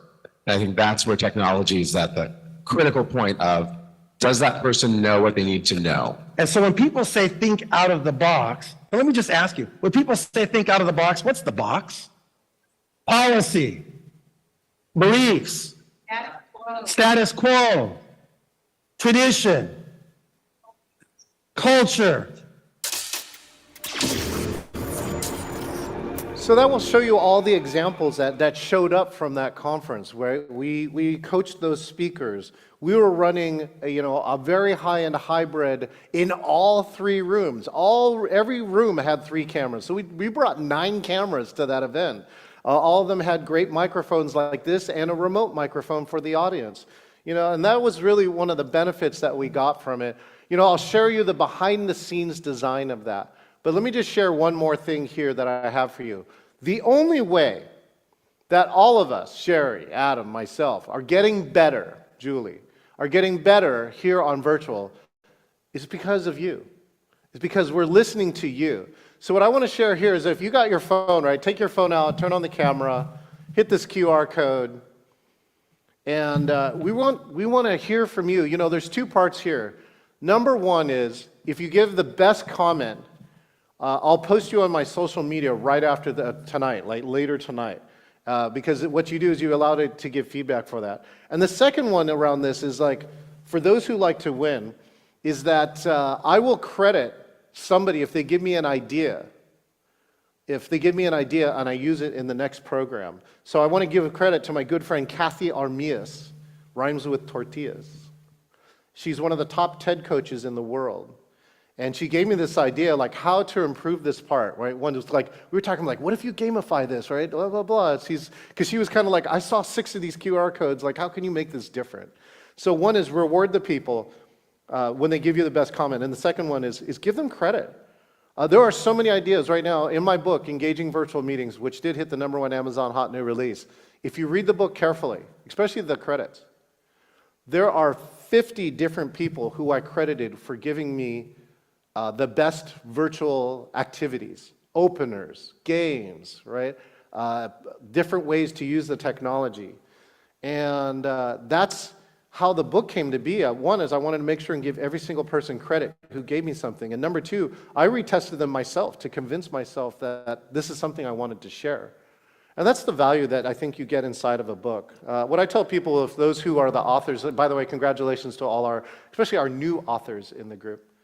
A book is really a distillation of a decade or more of your life. Here, I'll say that again. A book is a distillation of at least a decade or more in your life. And that's what I hope my book is. In fact, the other part too I did inside of that book is that the first 3 chapters have 80% of the value. So if you could just get through the first 3 chapters, you'll get 80% of the value of the book, including what I call my 6-step method for making things engaging. Okay, so if you are done, if your camera's on, just wave your hand and just let me know that you have completed the survey. 1, good. And my in-person people do the same. 2, Julie's done, good, thank you. Thank you for those who are scanning. So I'll just give a few more seconds, and then for those who are still going, they can finish. As I give my final point, I really want to break down the design behind Learnapalooza, because many of the techniques and the solutions that we developed there, we're using here. We're using here at the Star Marketing Summit. Okay, here we go. So the last one is design. If you want great hybrid, you have to have great design. And it starts with all those elements that we're talking about, like where are the mics going to be? Where's the producer station going to be? Where's the cameras going to be? Well, the room, the number 1 is does the venue have the right technology? All right, we need the right amount of bandwidth to be able to push out all this much data, and not all the venues have it, let me tell you. That's like your first test is go in, take your phone, run speed test on their Wi-Fi, and then also get a hard line directly from that. So those are all the different things that you got to look inside of the design. Here are some aspects around the design that we had. Let's see, I'm going to point a little bit here. There we go. Okay, there are 3 rooms. This is room 1. This is room 2. And then this is room 3. So there were 3 rooms, and then the room 1 and 2 has an air wall here. And the air wall was removed the air wall was removed at the beginning of the day. We ran the keynotes here. Then we put up the air wall and then ran breakout sessions all the way to the end of the day where there was a break, and they took the air wall down again and ran the closing session. So it's a little bit, there are some challenging scenarios, as you can see here, like room 3 is very vertical, like one up and down, and so we had to work around a lot of these challenges. Here's a picture of room 1 and 2, right? So lots and lots of room. Here's the air wall around here, And so this is what the setup was in theater. We chose to do rounds because we didn't have this many people. So we had circles all around the place. And again, my producer station was right around, around where this projector was. Okay, so this is what we did inside. Oh yeah, this is the 2 rooms. So in the room, first off, this is how we ran it as the main room. This was the main production booth, which was mine. And the projector went on here. There was a screen above the stage, high enough too, so that the speakers wouldn't get their head cut off inside of it. That's also important, by the way, speakers, do not walk into the projector. It is not a good look for you, okay? It is just not a good look. So then when we put the air wall up here, the screen was on this wall, so we had to rotate. So this second production station was facing this direction and now can service half of the tables. We also had to deal with how are you going to get in. So this door was how you got in, but we closed these 2 doors and directed people to this other room and this short little outdoor walk that was covered into this room. So these are even down to the small logistical things. You got to, think about how is everything going to work? Because otherwise people would have been walking right through the keynote, right through the speakers. Those are things too you don't want. So as you can see here, in every single room, we had 3 monitors, 3 cameras, 2 wireless mics, a producer, a mic runner, a virtual MC too. We had somebody calling in from another location who was handling the virtual meeting as a virtual MC in all 3 breakout rooms, and a partridge in a pear tree. I got nothing for that joke today. Oh, geez. Okay. All right. So, so this is what we got, and what was the benefit of this? I've been friends with this man for 12 years, 10, 12 years, 12 years, I think. Video. This man behind the keyboard, John, do you have a shot of you? Right there. Thank you so much, Darren. Thank you so much. Engaging virtual meetings. When we had a conversation earlier this spring, John and I sat down and talked. He goes, why don't we do something that's also engaging online and stuff? I'm like, okay, let's try it.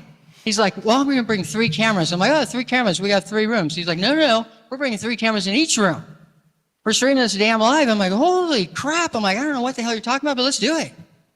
And I'm a techno nerd, but if you look around, this thing is streaming live to everybody out there. And by the way, I know we've got someone in Sweden watching. I know a buddy of mine is in Australia. Craig Plain, you're out there in Minnesota. Thank you for coming. That's what this is all about, whether it's in this room or anywhere else. Thank you, John. So that's Darren Nerlin, and Darren Nerlin is the creator of Learnapalooza, and that was him live on stage talking about the setup that we had. So here's the end result. This is the benefit. The benefit is that we had a PhD come back and tell us this was the best hybrid ever. And so we really said, that was one of the things that we achieved out of that. So coming into this, right, so here are the 6 things again in quick review. H, here, you got to hear your audience, right? Y, your view. Make sure you give virtual the best view. Be the MC. Make sure that you have an in-person and a virtual MC to help smooth out that whole experience. By the way, I'm excited. I actually got asked to contribute to the hybrid and virtual guide for the National Speakers Association's MC guide. So that's going to come out in a month or 2, and it's available for meeting professionals who, it's a guide of like, how do I select? What should I look for in an MC? R is rehearsals, right? Rehearsals, like for all of my hybrids, I set up the day before and I allocate up to 4 hours for rehearsals because I'm going to take the assumption that most speakers have not been in my hybrid environment, right? The I is inclusive. Look for the inclusive design. And the last part is the design. So let me just remind you, if you think hybrid is not good, I'm just going to guess that you haven't seen it well. So my name is John Chen, and I hope you are enjoying this hybrid. All right, so coming up, let's hear some applause. Thank you so much. I got a little Q&A time, so now I feel free. I'm going to open it up a little bit for anybody in the audience. If they want to see something, want to hear something, let's see what we can do with that. So, Adam, if you can hit camera 1, let's go back to the wide shot. And Rosa's got a question over here, and that's, again, Camlink 3 if you want to see your camera. Go ahead. My question is, you mentioned your microphone that you're wearing, and you gave the name, and I didn't catch the name. Oh, that's right. Thank you. So this is the top part is a Countryman.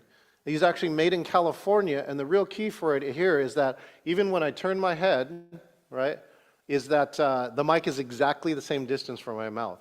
That's why there's no audio. So, all right. So then the other part too is down here. This is a Sennheiser EW100. This is the remote part that's transmitting wirelessly between here and my production station over here. I actually have a document called that has all the virtual equipment that I use, and most of it I also use in the in-person audience. So I will give you that link a little bit later during the break. Thanks, Rose. Good question. Anybody else have a question? Virtual, Kadu, you can have a question in person. You have any questions for us? I got about 3.5 minutes.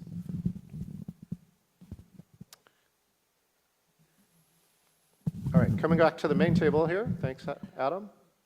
John, what's the most difficult part of your job when you're setting up or the operation? What do you have the most trouble with?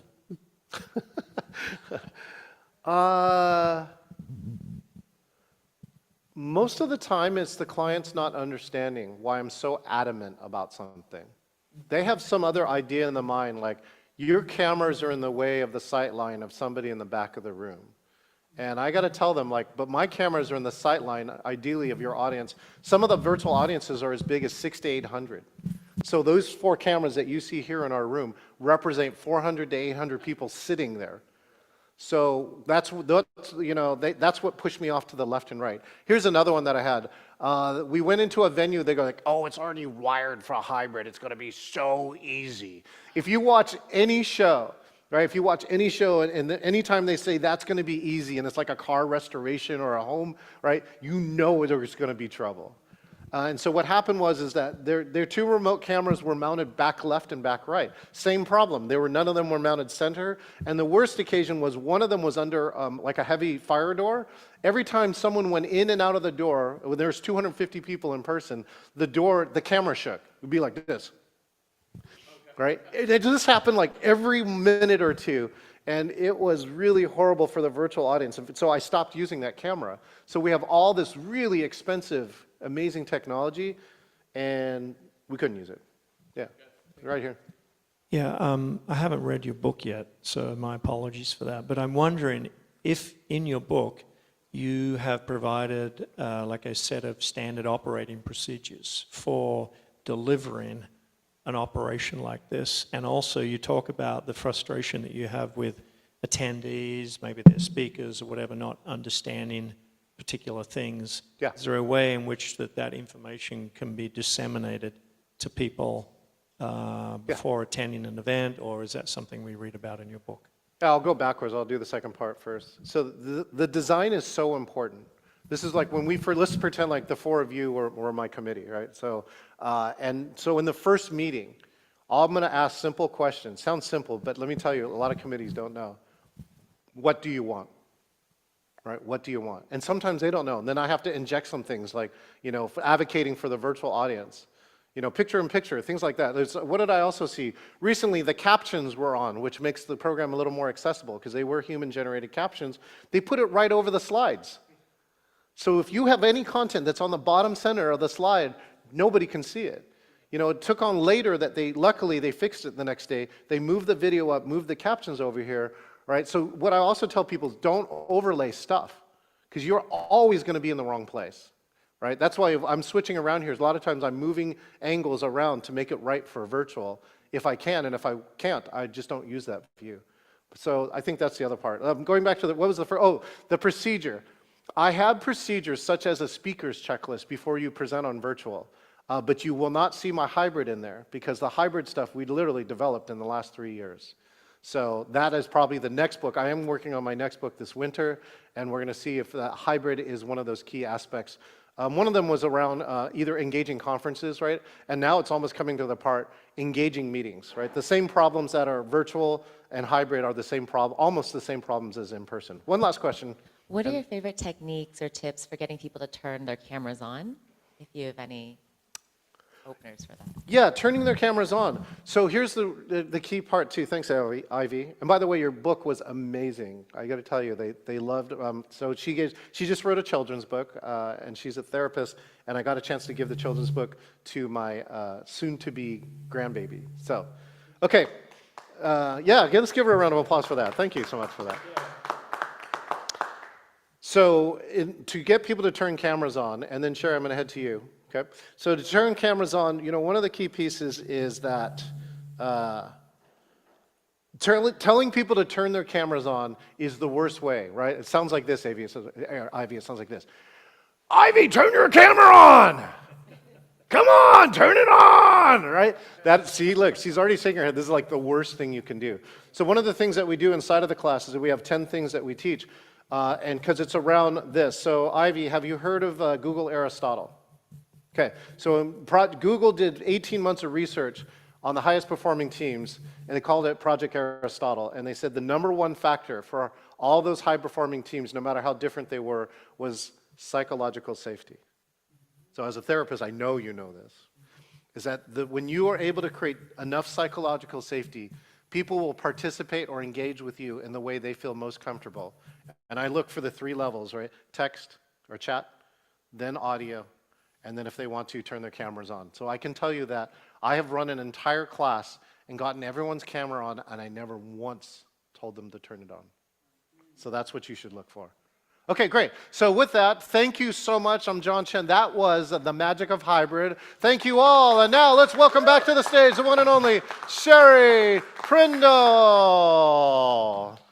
Before Sherry Prindle comes on, we have our 5-minute presentations from Ivy, the first of the 5. Oh, good. Hold on. And I don't believe, so let me switch. Her mic's not on. Slides, 1, 2. Okay, go ahead, Sherry, one more time and say that. Same thing. This amazing children's book author, of whom you just spoke, did something really cool that I think is also something to think about with hybrid. Has anybody noticed that you need to break your presentations up a little bit more when you've got virtual attendees? A big, long, one big presentation doesn't work. I found myself taking more breaks, more shorter breaks throughout the day. So I just love what our next presenter is going to do. Rather than give one big 20-minute presentation, she's going to give us 5-minute presentations. So here's the first. Thank you.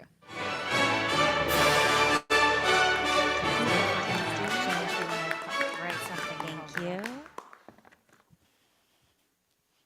There's a scene in The Simpsons where Homer's trying to choose his favorite meat. And he's going, well, okay, ham. No, not ham. Bacon. No, not bacon. A pork chop. And his daughter Lisa looks at him and says, Dad, those are all the same animal. And he looks at her and he goes, sure, Lisa, a magical animal. If I were to tell you there's a 3-minute exercise that will help you increase your focus, your memory, your mood, and decrease your anxiety and stress, what would you guess that would be? Meditation? Yes, also the name of this talk. So if you're open to it, I'd like to invite everyone here to join me in a very brief 3-minute grounding meditation for grounding and clarity. So if you'd like to join, feel free to shift into a comfortable position, make any adjustments you need to become even more comfortable. If you'd like, you can close your eyes, or you can keep your eyes softly focused a few feet in front of you as you arrive in this moment and begin to bring your attention to your breath.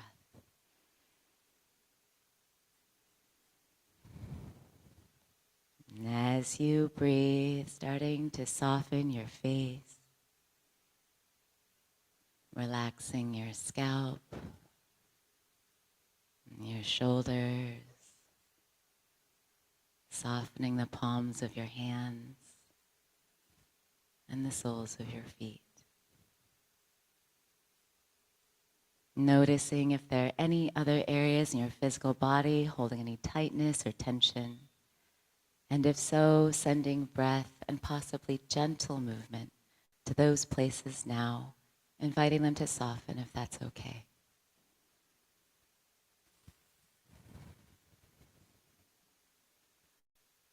And again, bring your attention back to your breath. If any thoughts arise, allow them to float away like clouds.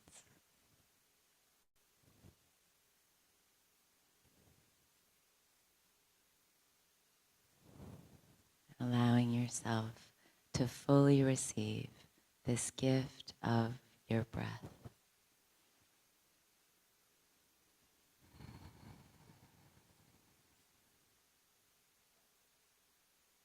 Allowing yourself to fully receive the support of the thousands of miles of earth beneath you, holding you and grounding you.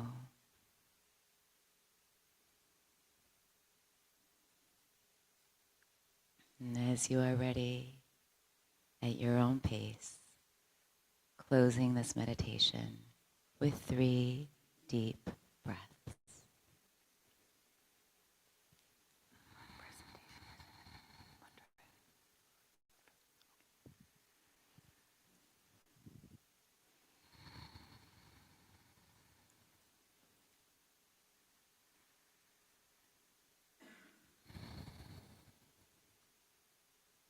And slowly, gently, as you're ready, wiggling your fingers and your toes, softly blinking your eyes back open, noticing how it feels in your physical body, your emotional body, and remembering that you always have access to this peace and this presence, and that it's only a breath away.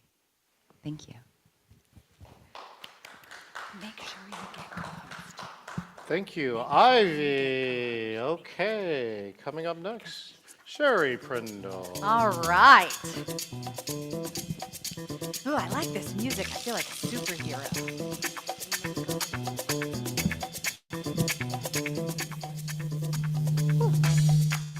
Oops. All right. This is so fun, just being in the room with these incredible, I just love the variety of things that we're doing. I know you're going to do some really neat things that are holistic. I just love that the world has embraced the fact that we're humans and we have families and health issues and we're hot messes and all of that. That's one of my favorite things that came out of the pandemic. So I wanted to contrast a little bit. This is our 19th Star Marketing Summit, and yeah, thank you, yay! And thank you. Early in the process, one of the things that I would always share was like this checklist of these are things that you need to have in place to be an effective speaker. So, I see people kind of looking at these, right? And I just felt like back in the day, we got really hung up. Sharon Baker, you probably remember this, right? Susan, I know you've been coming to marketing summits. Julie, right? It was like we got really hung up on the logistics. And I always felt like I'm never going to quite make it to be like a higher end speaker because it's going to take too long and it costs all this money to get graphic designers and to get all these things, right? And I just remember like when I get a professional one sheet, I'll be able to get speaking gigs that pay better or whatever, right? Did anybody else go through that? And at this point, we all probably have some decent that kind of thing. After a while, you sort of run into the right people and go to the right things. And nowadays, all those things are cheaper websites and things like that and easier than they were at the beginning. So I called this presentation the new checklist because I have a lot of people now who are saying, I don't really have a website, or when I take a look at the visits on my website, I don't really get very many. I know people that run their entire marketing out of LinkedIn. I have a really great LinkedIn profile. I reach out on LinkedIn. I do a lot of very strategically posting articles and videos in LinkedIn, and I'm able to run my business just from that. And then others do that from, like you said, Instagram and TikTok and Twitter and all those different things. So yeah, you need to have some way of reaching your audience. Shiraz, like I said, his way of reaching his audience, he's got a great email list, he's got a great Facebook group, but the way he reaches his audience is he goes around and he talks at summits. So one of the things that was missing from this checklist is it's not true in the speaking world that if you build it, they will come. So if I have a website, if I have all this social media, if I have a one sheet, it's not like I can sit and people will organically find me. I have to have some way that I'm out there meeting with people and then I'm bringing them in. So like I said, with Shiraz, he goes to these events. You got a chance to see what John Chen is doing with, which platform are you using? Hello, Video Ask? It's not Video Ask. Which one's yours? Video Ask, also Stream Alive. It is Video Ask, okay. So, you know, like if you do speak somewhere, which is a great way to draw people in, then what are you doing to leverage having spoken there? So I'm looking, is it Chris that's passed out some nice cards, or is that, yeah. So Chris has come, and he comes to an event, and he's got these, he tells a story, I think, about mountain climbing. So he's got this beautiful photo that I'm sure you took, right? And it's a little postcard. Are you going to make me mail something to myself? Promises that I made at the event to change my life? Yeah. But you know, he's got this. He's coming to the event, and he's giving this postcard out, right? We talked about learning materials and how those can be valuable. John's got the Video Ask. But what is that thing that you're doing? Those of you who are selling books, right? You offer a special deal when you get my book today. John Chen does a lot of really amazing things with giveaways for engaging virtual meetings, which frankly, that of all, I have so many books. Do you have a lot of books? That's the one that I refer to probably more than any other book I own, because every page is full of these techniques that you can use. You know, but what is that thing? It's fine to have infrastructure, which was what the old list was about. But what is it that you're doing to draw people in? And are those opportunities to draw people in more or less abundant now that we're hybrid?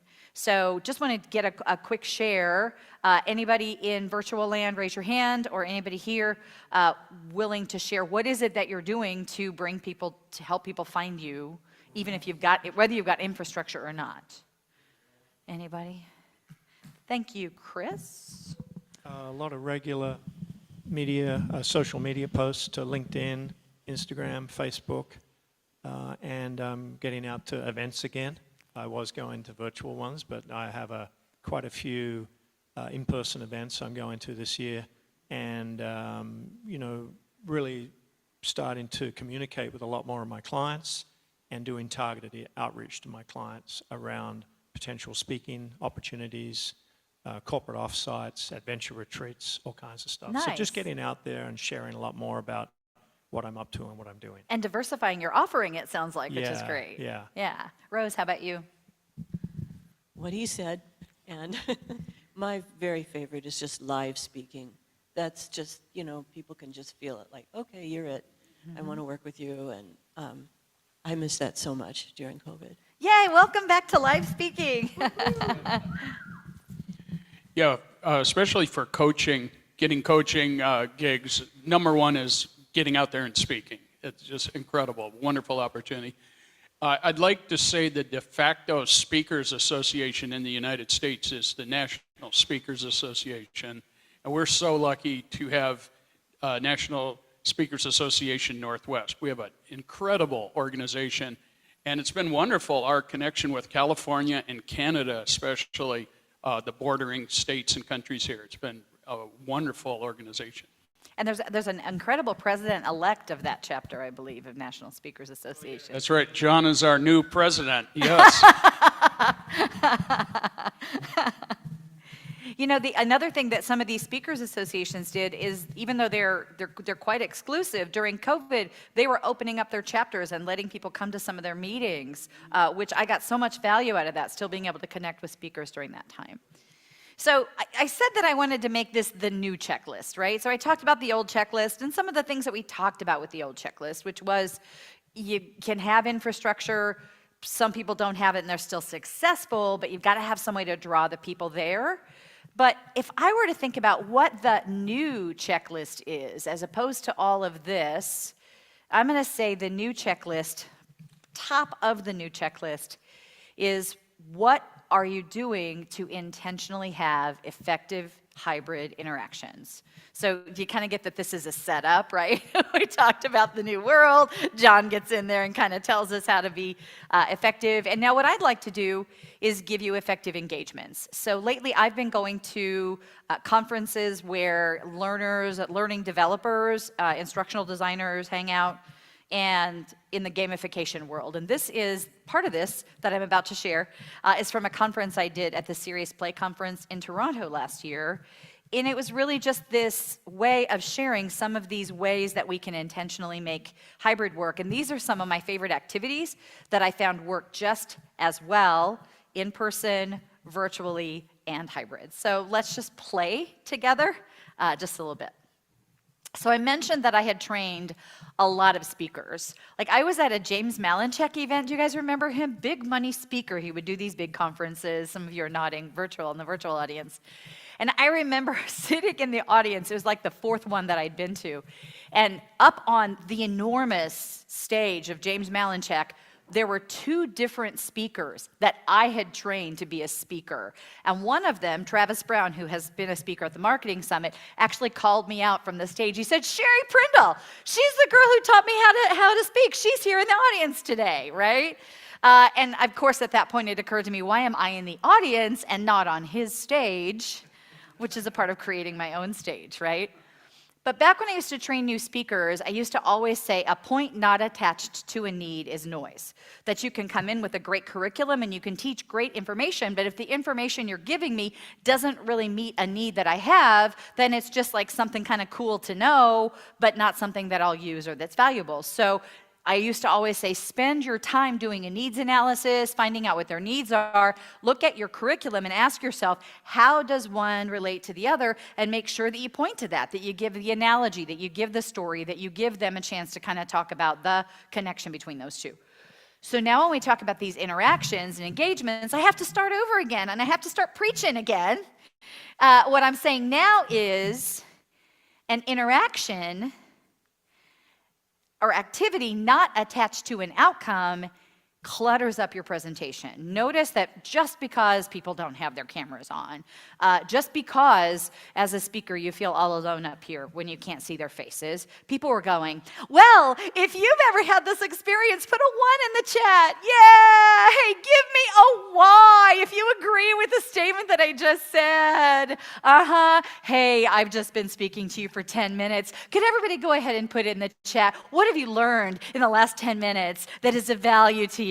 Like, it's so weird how needy we get as speakers to get that. Like, the biggest question that I get is, how do I get them to turn on their cameras? And I'm like, well, is it important that their cameras be on? Is there something that you're doing in your presentation that requires the camera to be on? John intentionally puts things in his presentation that require the cameras to be on so people turn them on, right? The other big thing is what you're doing right now in your presentation, is it something that requires a chat interaction? If it's not, why are you making them type in the chat? It's not to help them, because we just established they don't really need to type in it for the interaction to work. It's where we as speakers get really weird and needy. And all those things that we're making them do, we type the Y, type the 1, all that kind of stuff. Got to just ask yourself, is it because I feel like I want to make sure they're out there paying attention?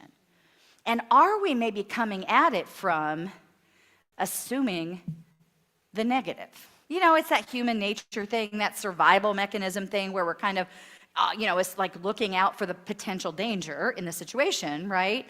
So we go in there and we're like, oh no, I asked a question. It's been 7 seconds. I was taught by Sherry Prindle when she trained me how to be a speaker that I should wait at least 7 seconds before I should expect them to answer my question.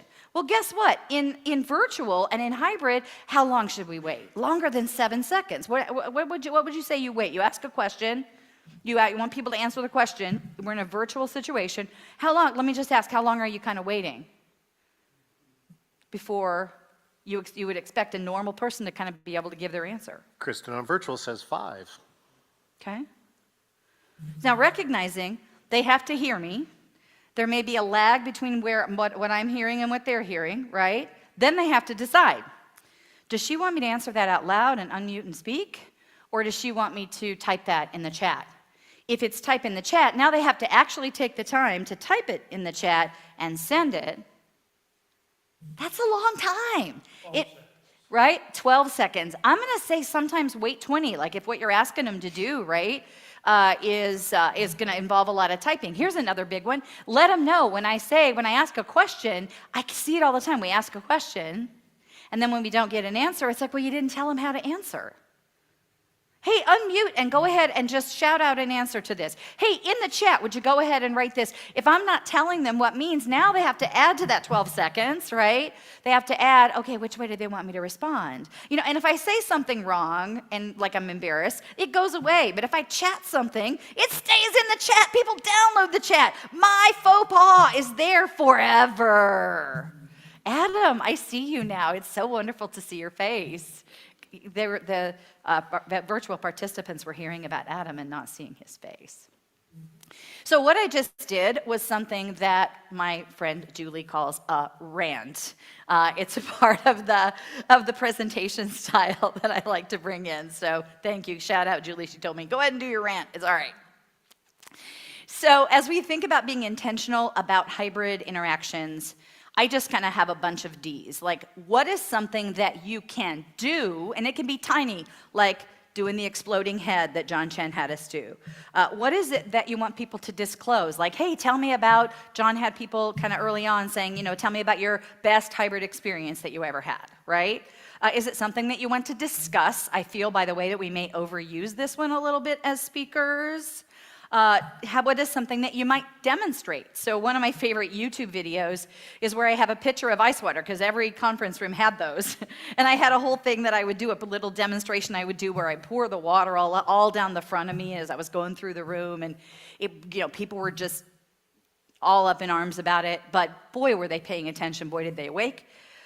What can you discover? Like, what can you actually kind of give them, or they have to kind of look at something and figure it out? What can you have them design, create?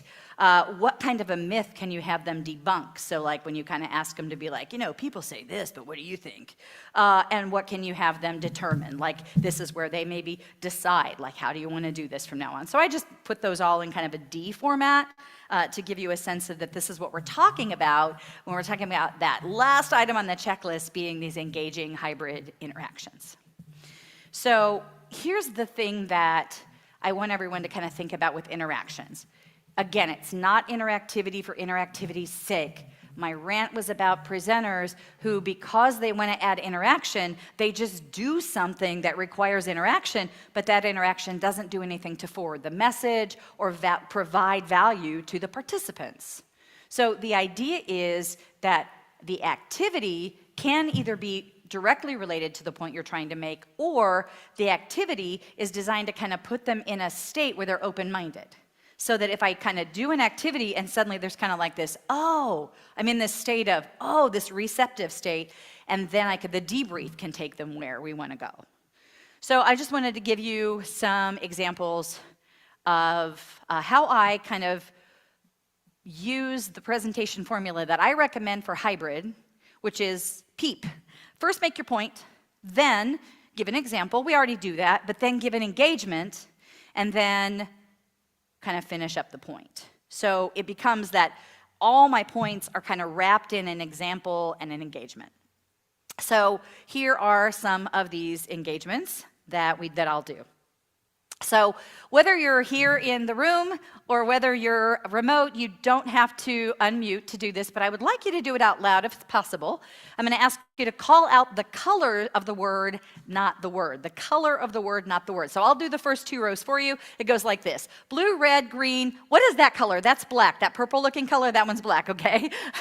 Blue, red, green, black, yellow, red, yellow, black, green, blue. All right, so the bottom three rows, out loud, call out the color of the word, not the word. Go. Green, black, red. Red, blue, yellow, black, green, yellow, blue, green, yellow, black.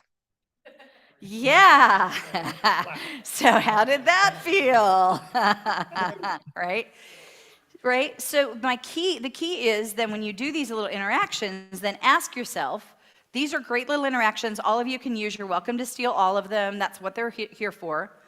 But the reason for this is to now say it's not like that activity taught the teaching point, but you can now take that activity and go, okay, what learning point could I debrief this into? What learning point could I segue this into? So anybody have any ideas? You have something that you want to present, you'd like to get the audience engaged, you want to be able to have something that pulls both the virtual and the in-person. What could you debrief this activity into? Again, virtual can just raise their hands or just unmute. In-person's got a mic.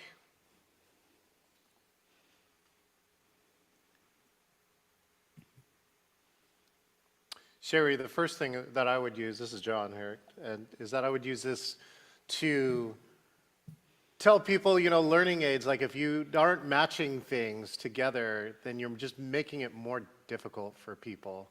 This goes for all the color coder OCD people out in the audience. All right, very good. Yeah, so maybe you're talking about organization, you know, putting like things together. If you have anything along those lines, this could be a good lead into that and to what John just said. Great, yes. You could use it as a lead into making a point about perception and layers of perception. Excellent. And so you might think something's really obvious, but there's a whole nother layer underneath it that's perfect. It doesn't matter. That's the thing. I like to use these nice generic activities that are super engaging, that get people into like a state where they're like, oh, wait a minute, you just woke me up. You have to be able to connect it kind of quick and easy, right? But boom, they're in that state. So let's throw a couple more out there that I tend to use to do exactly that. So I used to teach grammar and proofreading classes. I have my master's in linguistics and all of that. So when I was teaching compound sentences and the rule of compound sentences, we'd go over that. And then when it was done, I'd say, okay, now the problem is you learned this in school and we didn't remember it. So how are we going to remember it from this point forward? Well, I'll tell you, we're going to do the run-on wrap.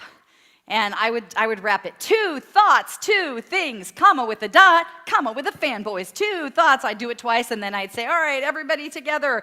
And and then everybody wrapped it. I say, great, when you go back to work, when people say, what did you learn from the seminar? What are you going to say? And then they said the wrap, right? So I'm just trying to show you just an enormous variety of things so that you can find something that really fits your style. Julie's laughing because she took a video of me doing this once. It's still on YouTube, right? From that same one, I like to do puzzles like this, and these work incredibly well for both for the hybrid situation. So my question for you is, what are the elusive characters? Missing 2 letters or numbers, what are they? The missing 2 letters or numbers?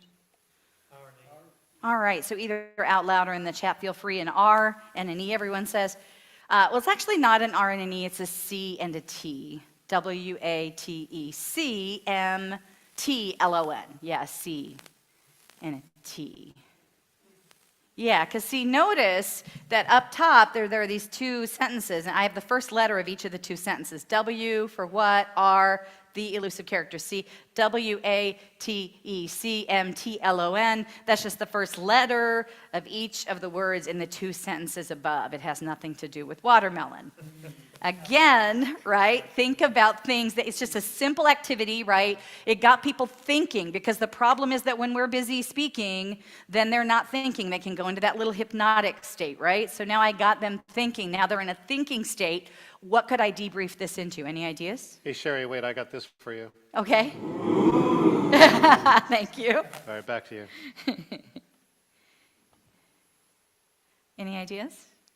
Any idea? Kind of what you said, Rose, you know, the whole idea of like first impressions, like your first thought of something, that kind of thing. It could definitely be something like that. Attention to detail, John, to kind of speak to some of the things that you were saying there. Oh, good, Rose has got one. Yeah, how you can miss something that's right in front of you because you're expecting something else. Beautiful, right? So the idea is have these activities, get them thinking, and then segue them into teaching points.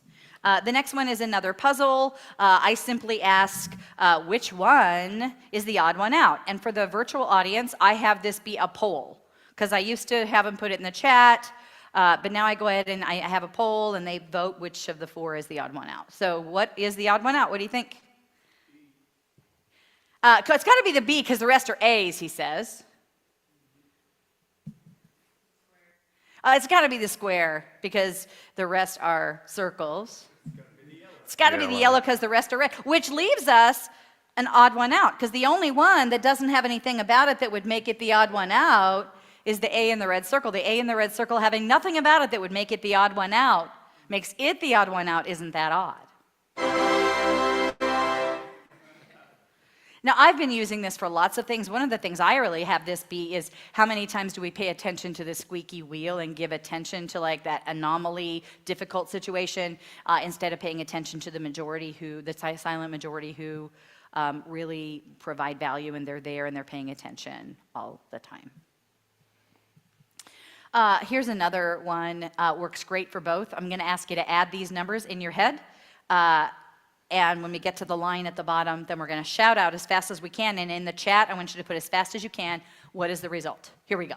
1,000 plus 40, plus 1,000, plus 30, plus 1,000, plus 20, plus 1,000, plus 10. Chat or shout out, what's the result? 5,000. All right, well, listen, I got a bunch of 5,000s. 4,100. Oh, wait a minute. Look at that. Isn't that funny? Like everyone's like, I get the little emoji, you know, like this from the virtual audience. It's the goofiest thing, but it perfectly demonstrates the whole Daniel Kahneman thinking fast and slow, like the fast thinking brain and the slow thinking brain, and how we skip the middle steps and go to the end. So that one's a really, really good one. It's super fast. It gets people laughing, right? They end up having a lot of fun with that. Exactly. So as we kind of finish this up, then the question is kind of how can you help them discover what it is that you're sharing rather than teach or tell. You can ask them for applicable situations and use their situations as the basis for the narrative that you use to debrief these activities so that you don't have to come up with them like I've asked you to do on the spot during this presentation. And of course, the key is for them to be able to use what was presented. So I have a million of them, and it's kind of my specialty, so I appreciate your interaction in this. I was originally going to present from 10:35 to 11:35, but someone that I've been trying to get at the Marketing Summit for a very long time agreed to come in and do a really short piece for us that I think you'll find to be really, really valuable. And she is here. She's going to be a virtual presenter. So Sammy, and I practiced how to say your name because Italian names are not hard to say because you just use the Italian vowel sounds, but I can't see the whole name on the screen. So everybody, Sammy is going to help us with our voice. Thank you for participating. Let's give it up for Sammy. I feel like oh my gosh, wow, this is the most fun I've had on a virtual summit, and I just got here. What's up, everyone? My name is Sammy Sadacario. My music name is Sammy Siren, and that's the name of my company is Siren Studios. So that's why you see Sammy Siren here. I'm so excited to be here. This is a last-minute invitation from Sherry, and I've been wanting to speak to her audience for quite some time. Before I move forward anymore, I would love to know, put one in the comments if you are currently doing any public speaking whatsoever. And my personal definition of public speaking is anytime you are speaking to more than 2 people at once. So if that means that you are a manager, or if you are a salesperson and we're doing this thing. Okay, I use my hands a lot, so it looks like I'm going to get some of little pop-ups. Just so you all know, I'm actually at a conference right now. We haven't even gotten into our hotel rooms. So if my Wi-Fi goes out or if I start to get weird looks from the things that I'm about to teach you, like just bear with me. This is what it looks like to take messy action. Perfect. So is everyone here? Are you all edutainer and just started K through 12? I love that. I am also an edutainer. I like to think that I'm entertaining. I get feedback that I am, which is great since I am an entertainer. A little background on me. I have been a singer since I'm 8 years old. I received my first paycheck to sing when I was 13. I studied musical theater. Singing, the voice, and everything having to do with the voice has been my entire life's work. I'm 29. I know that that's not a big life so far, but for the amount of years that I have for this to be the one thing that I focus on, I like to say it's my life's work at this point. I have been teaching public speaking and how the voice plays a role in sales and marketing and on any kind of stage for about a year and a half now, and I am just obsessed with it. Put a 2 in the comments if you think about your voice in any way, shape, or form, whether that's you hate on your voice after you've presented something, or you just really can't listen to your voice, or you love your voice and you love to sing. Put a 3 in the comments if you never think about it at all. I just want to gauge how much people are actually thinking about their voice, because what's so cool about the voice is we all have one. Even people who are mute, you using other ways to express your voice. Everyone has a voice, and very few people think about how to optimize it and how to maximize it and how to amplify it, which is what we're going to be talking about a little bit, as much as I can in 30 minutes with limited capacity that we have. 2, okay, we have people thinking about their voice. And if you're on the online, I'd love to know, put a 4 in the comments if you hate your voice. That's a really strong, bold statement, but I hear it every day. Oh, I just can't listen to myself speak. And then a 5 in the comments if you love your voice, if you love using your voice, if getting on stages thrills you. Sherry, you better be putting a 5 there. I want to see your hand up in a 5 with everything that you do. There we go, right? If you absolutely, there we go, good. Perfect. Awesome. So the way that there's so much that I could teach y'all in just a minute in these 30 minutes, but if I want you to, if you're never going to see me ever again, this is what I want to give you a little chunk that you can take with you. This is the biggest thing that I've recognized in my work and the reps that I'm currently putting in and teaching this work is that most people don't even think about the various colors of the voice that they have. Most people have no idea that they have this wide range of expression that they could use to engage people like I just did. And I'm demonstrating it in a specific way. And I'm going to break down exactly what I'm doing so that you can do it too, so that you can be engaging, so that you can have musicality in your voice and know when to pause and know when to speak and know how these play a role in the psyche of your audience. This work is the technique that I'm going to teach you is actually Barbara McAfee's work. So shout out to Barbara McAfee if she ever happens to watch this.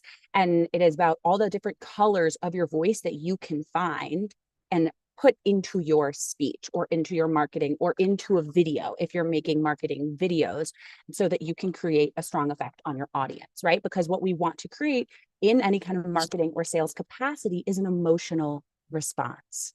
And your voice carries the emotion. Your voice is the connection between your inner soul and the outer world. And I like to say that I teach both the science and the spirituality of the voice. So we're not going to get too much into the spirituality today, but I put little doses in there for you. So when we're speaking, we have this wide range. Your vocal, you have it, whether you know it or not, you absolutely have this wide range. But in today's society, we've forgotten how to use it. And most of you, I imagine many of you have children and you hear them screaming bloody murder, right? So you know that at some point you had the capacity, you had the vocal cords to sounds. Well, we don't use them in every day. So what happens? We end up using 1/2 of an octave to 1 octave in our everyday life, which is 1, boring and monotone, and 2, actually harmful for our vocal cords over the long term. Has anybody ever lost their voice? Put a 6 in the comments if you've ever lost your voice, whether for 5 minutes or 5 years. If you have more on it, if that's a difficult problem for you, let me know, because I can speak more into that as well. I do speak on vocal health, how to save your voice before you lose your voice.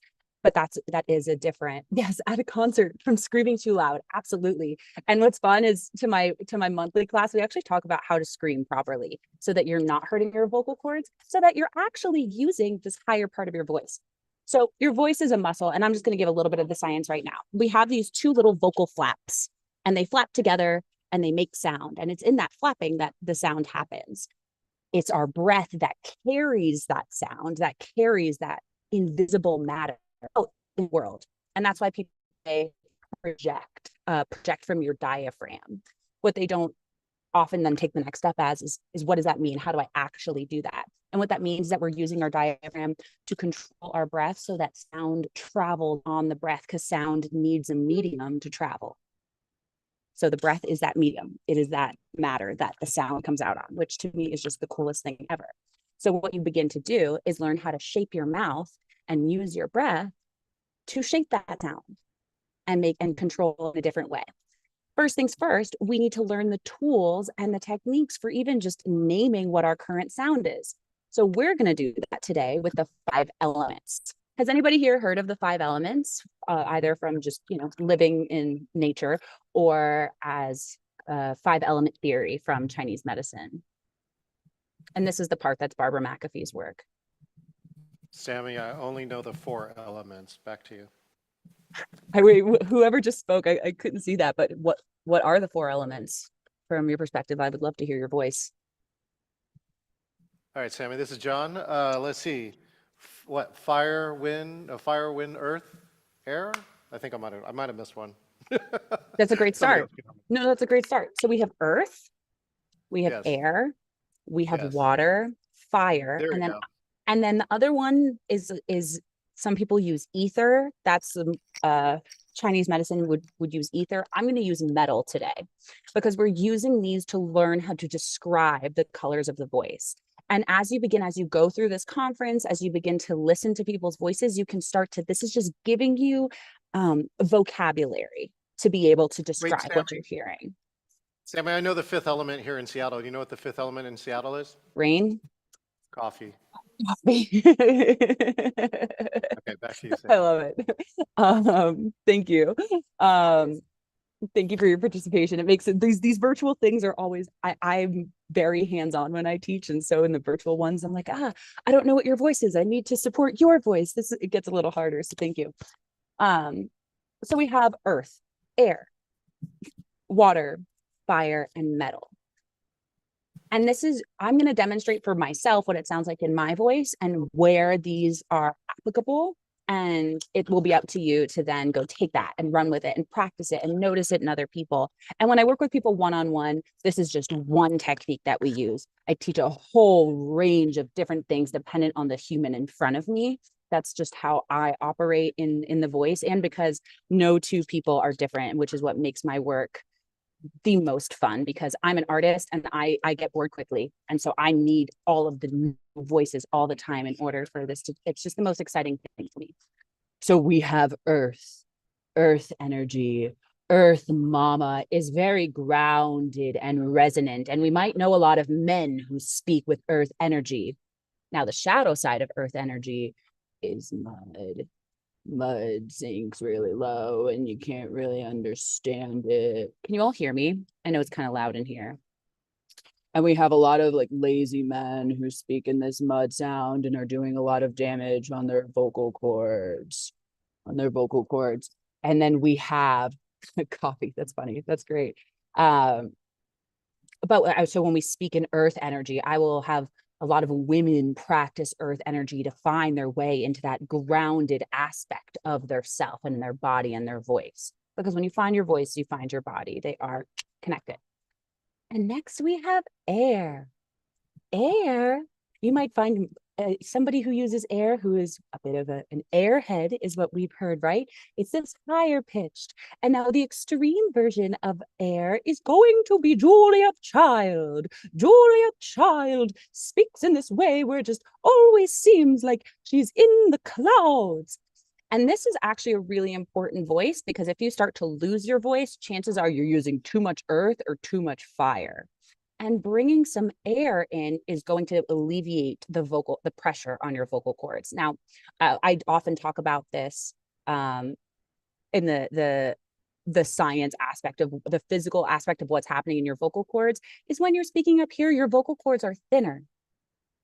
And so they're able to move they're able to move a lot faster rather than the thick vocal cords where where it's lower and they're slapping together all the time.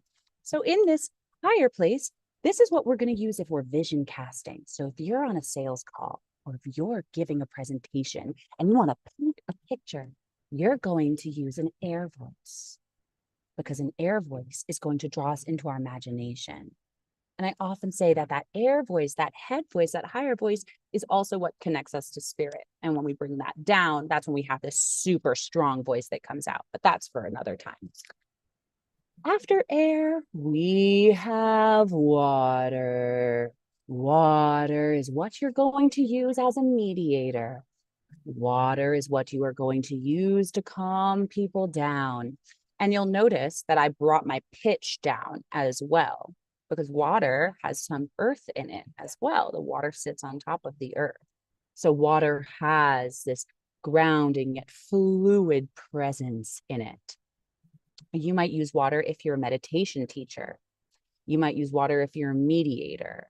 You might use water if you're trying to smooth something over. If there's a lot of chaos happening and you want to hold the ground, you do not want to be using fire. You want to be using water if there's a lot of chaos happening. Next, we have fire. Now, fire is, let's see if I can demonstrate it. It might scare some people. It should be okay. Fire is going to be big, and that's where you're going to project. Fire is what you're going to use when you're speaking to an entire audience. And I have a lot of fire in me. That is my number one feature. I love using fire, and that's when you're really going to project. And when I work with students, or whether it's one-on-one or in groups, we work on how do you actually access that. Right now, I'm just giving you the information, but in terms of accessing it, it takes practice, it takes play. This is a lot of inner child healing right now because we're learning how to play again as adults, play with our voices. And then, so fire you're going to use when you are summoning a crowd, when you want everyone to hear you, when you have something exciting to say, when you're landing that pitch, when you are bringing a strong call to action, you're going to use fire. And then finally, we have metal. And you might be thinking, what could I possibly use metal for? If you start to lose your voice, metal and air are going to be your key components. Why is that? Because metal sends all of the sound forward in your nose so that Fran Drescher, exactly. And my mother is a New Yorker, so that's just what I grew up with. I have a Barbra Streisand is very metal. I am very metal when I sing, but it's why I have wide range, is because I send everything to my nose. And so I'm able to control the sound waves. And so when we use this metal sound, we're going to use that if your microphone ever drops. Let's say you're on stage, you're giving a speech. I'm at a conference where there's going to be thousands of people. That microphone goes out, I would put money on it that most of the people here speaking have no idea what to do if that microphone goes out. The one thing you're going to do is send that sound. You're not going to yell because that's how you're going to hurt your voice and you're going to lose the emotion. You're going to send things closer to your nose and the sound is going to travel in a triangle because sound is matter and the voice is just the coolest thing. So earth, air, water, fire, metal. You're also going to use metal in a loud restaurant. If you're ever in a loud restaurant and you need to be heard over the sound, even just to the person next to you, just send it a little bit more nasal. And you can find that by holding your nose and then letting go and just finding the face. Now, a lot of you might be going, I could not possibly hear myself do all of these different things. And so what I invite you to do is to play. I invite you for this to be part of a play while you're in the shower or in the car. The car is where I do my boldest, bravest, most daring things. My car has heard me do the weird. I often say that I should have a car podcast because that is just where the weirdness comes out and gets to be explored. So in the car or in the shower, you're going to play with these sounds and you're not going to listen to yourself. You're not going to listen to yourself. What you're going to begin to do is feel.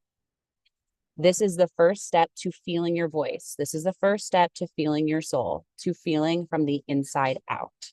This is just the surface level of this work. But if you can begin to play with these 5 elements, your what of what you're saying will be 10x'd by the how you're saying it. And you will have more control, more variability, more engagement, more excitement, more edutainment, and you will have more longevity because you will have healthier ways of getting your point across. I just spewed so much at you all, and I would love to work and play, but that's not what this is for today. So do you have any questions on anything I just talked about, any insights? Please put that in the comments because I would love to make sure that I'm answering anything before my time is up. Hey, Sammy, one of our friends is asking which headset or what mic are you using today? She is loving your sound. I am using an $8 Yes. earbuds. I do not use anything with Bluetooth. It destroys our brain cells. Highly recommend taking that out. Highly recommend not using Bluetooth anymore. Your brain is between these ears, and so protect them. As soon as you start hearing ringing in your ears, note that your brain is hearing those messages. So I use a super cheap microphone headset. I'm definitely that weirdo who's very old school. When I'm in my home studio and setup, because I am a musician, I'm a singer, I am a music producer. That is and this is my daytime. I don't want to say that. This is all my soul sound offering. This is teaching the world how to use their voice is my dharma. And then using my voice and singing is when all my students come to me and go, oh my God, you used air there and you used water there. And I see how you did ABC. So you'll begin to notice when you go listen to your favorite singers, when you go listen to your favorite speakers, how they're purposefully doing things like this and what kind of effect, what kind of emotion you're feeling. So Sammy, let me help you out here too. You know, one of our friends at Virtual Sapiens Sidekick, Rachel. You want to meet Rachel, the CEO at the company. They have an AI product that helps you with your part. And one of the reports that came out last year is that speech variability was one of the key ways that you could differentiate yourself in 2023. So things like going faster, right? Making sure that you slow down, high, low. So some of those other things around there were key points that a lot of speakers don't use. Chris here says, hey, Sammy, do you coach speakers with their voices? Also, see, Chris, if you want to pick up your mic too, you can chat with Sammy yourself. I sure do. I teach and I also do coach one-on-one. So if you do have a presentation you're working on, or you just want to get more familiar, more comfortable with your voice, I do coach people at an affordable rate, at a standard voice lesson rate. And so this is absolutely what I do. I'm currently putting together behind the scenes. I've been doing this for about a year and a half. As you're all entrepreneurs, I imagine you understand the putting out offers. Oh, that didn't work. Putting something out. Oh, this is what's working. And so now I'm teaching a lot of singing, and I'm putting together in the back end of membership so that this can happen at a more a scalable level, because the more I teach this, more exciting it gets. Chris, can you pick up the mic and talk about what kind of speaking that you do, or maybe a speaking challenge you'd like to work on? Sure. Yeah, as you can tell by my accent, I'm an Aussie. And I think it's interesting. I was just chatting with Daryl here, because Daryl has hired a singing coach last year for some amazing singing that he's been doing and working on his voice. So I can see that there's so much opportunity as I become a speaker, to learn more about range of voice. And I'm sure I only use a very small band, probably less than half an octave. But I'd love to learn how to use my voice more as an important tool in speaking and teaching and communicating. Beautiful. Exciting. Sammy, I would love to know your link, how to get in touch with you. Yeah, I just put into oh, you're not looking at the comments. My website, I have a few of my freebies and such coming out soon. Bear with me in the messy part of business. Right now, my website is Sammy Siren Music, SAMI Siren, SAIREN music.com. My email, I put it into the comments, and I'll give this to Sherry as well. And then I have a guide coming out, how to save your voice before losing your voice. And so that will give some of this in a more tangible way. And then I'm on Facebook, I'm on LinkedIn as Sammy Sadicario. If you Google me, and I come up everywhere. Perfect. Okay. In person. I've got a question. I'm sure it's the same for speaking, but I know for singing, trying to find your natural voice is so difficult, because we see a song, we rehearse it, we see it being sung how we think it should be sung. Completely different. I'd love to know your ideas on that, how you found your natural singing voice, and if it is the same with a speaking voice. What a wonderful question. What's your name? Daryl. Hi, Daryl. Thank you for asking that question. I didn't tell my story really on this today. But I gave my voice away to people for a very long time. I grew up in auditioning for Broadway. That was my life, was I'm going to be on Broadway. And many of my classmates are on Broadway. So I'm sure that that would have happened if that was the direction I was going in. But that I tried to be someone else. And so finding my authentic voice took a deep level of healing, which is why I say this is the science and spirituality of the voice. The key to me and what I'm finding with my clients and my students as well is in somatics, is in learning how to come back to the body. And that's why I say we're going to stop learning how to listen and we're going to start learning how to feel. And the first thing I do with my students is I play a call and response game. So I'll ba ba ba ba ba, and my students go ba ba ba ba ba ba ba ba. Because first I'm going to prove to you that you can feel your voice and that you can play. And as soon as we move further into that play energy, into that messy energy, into that childlike energy, then all of the conditioning of adulthood goes away. And that's the key to me, is how do we find that authenticity and that real voice and natural voice is through play, is through letting go of the conditioning. When I work with people, in terms of like singing, I teach speech level singing. So anything you can speak, you can sing. And that is also part of the storytelling that brings about more of a natural way of finding your voice. And then the opposite is true. I invite you to sing your speeches. Notice how much more playful and how much more natural it is. Rather than trying to be somebody else, you're noticing you're finding your own inner child is coming out and able to be more authentic. One of my favorite compliments people say to me is, "You're so authentic." And I say, well, my inner child is totally in the game.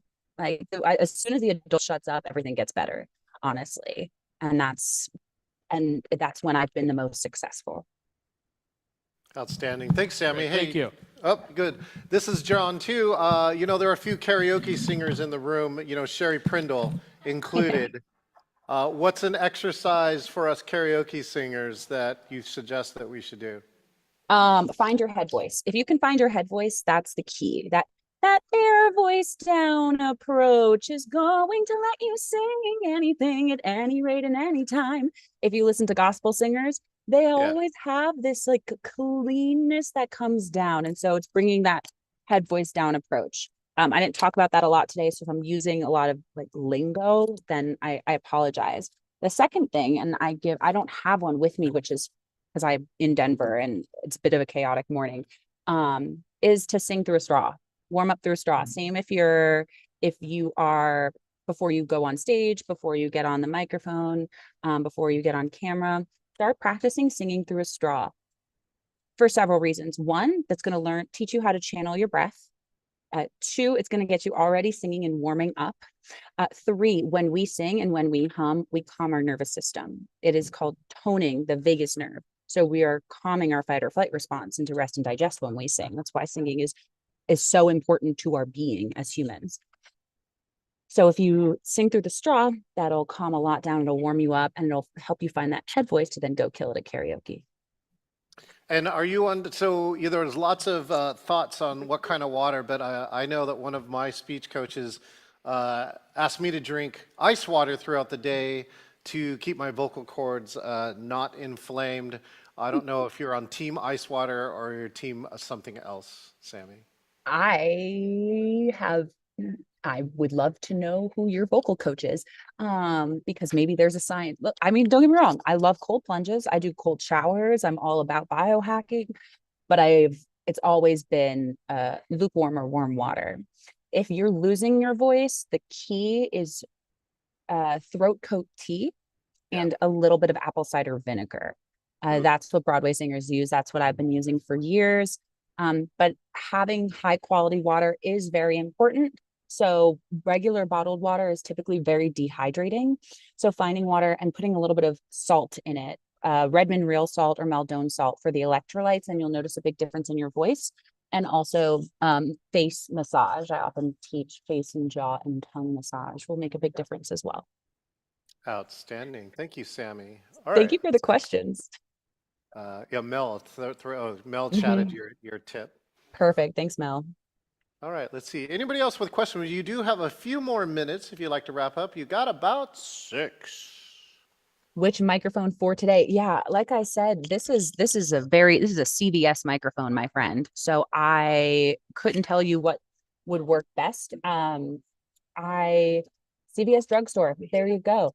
I was not even thinking much about the microphone today. It was just, how do I find a place that I can sit and not look like a crazy person teaching? But who knows? Who knows? Maybe Yeah, somebody around the here. sound quality is excellent, and that's been one of my biggest things is we got to get the sound quality right. So whatever you picked, thank you for picking that one. Well, in terms of sound quality, it could also be your room. So a lot of people focus on the microphone, but be aware that the microphone, one, you want to find a microphone that is just facing you. You have to like turn, if you're using those Yeti ones that everyone uses, make sure that you have the setting where the sound is only being picked up from you, not the whole room. And then getting some sort of getting a foam or something behind your microphone plays a really big role if you're doing a lot of virtual work. Thank you. Yeah, absolutely. I mean, I could go on and on and on and on and on and on for hours about the voice. I already do. This is everything I eat, sleep, and breathe. I would love for any of you to contact me. I'd love to hear your feedback, any questions. I can only grow as much as I know what is affecting and supporting you. So please, it is so helpful for my mission to hear from you.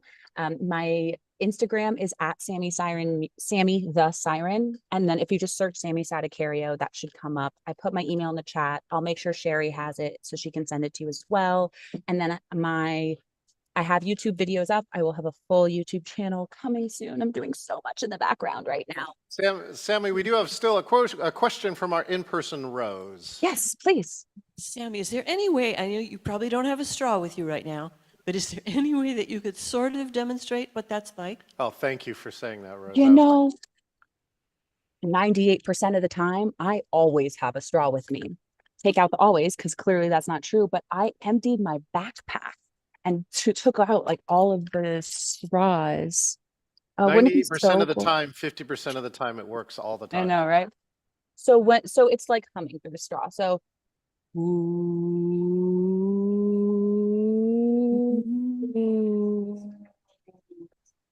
really gentle, even just going through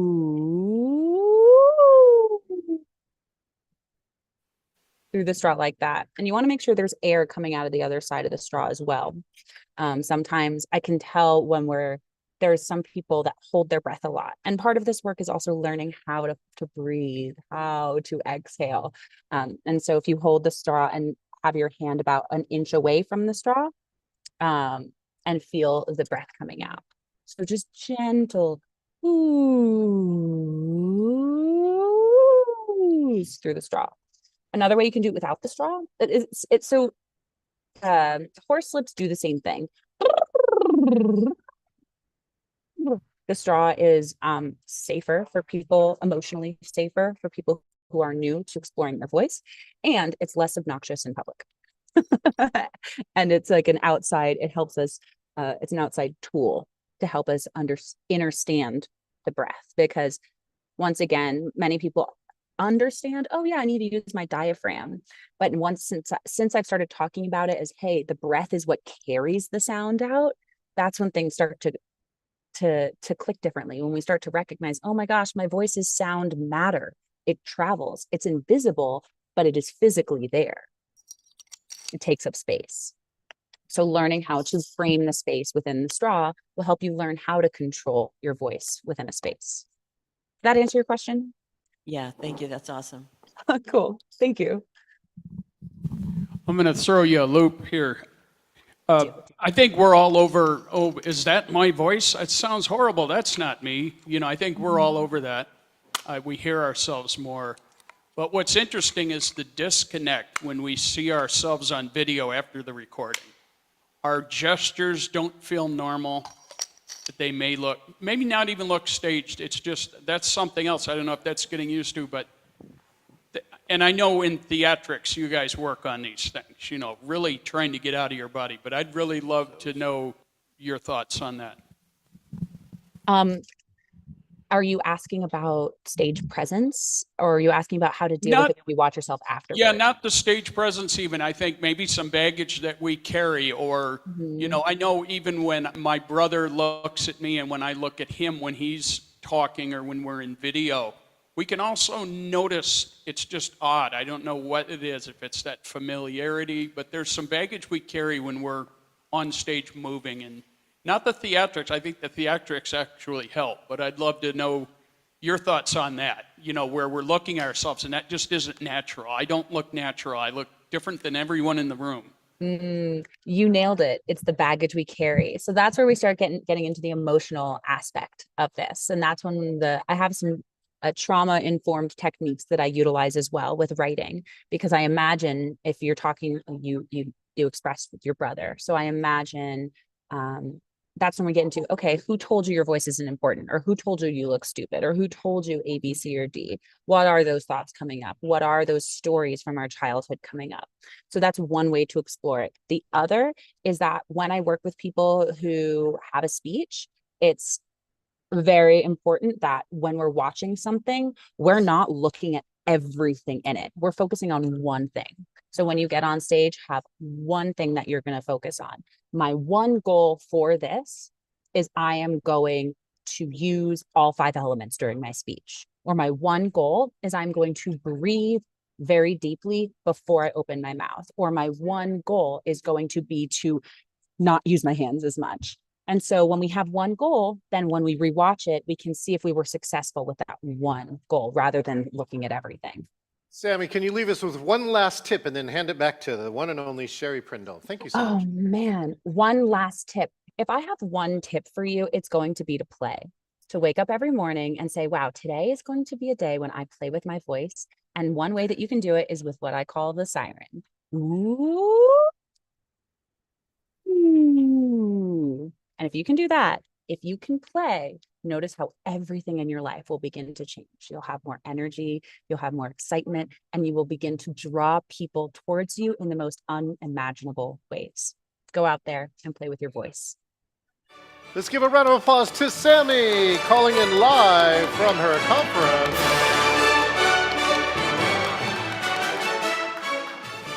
You know, that is another thing I love so much about hybrid is Sammy was at another conference.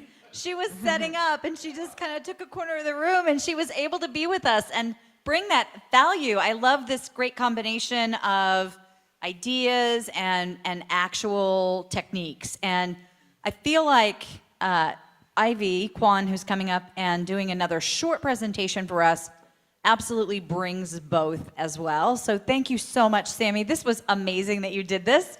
And I'll make sure and share your information with the larger group and hope to have you back again sometime. Thank you. And as I welcome Ivy Kwan back up, I also wanted to just give a shout out to our next presenter after Ivy. Kellen is here. And one of the things that Julie pointed out was I set up the schedule where the people in person don't get a chance to get up and get breaks. So get up and get breaks, enjoy the food, go outside in the sun, do whatever you need to do. But not right now, because very short and very helpful presentation from Ivy. Thank you.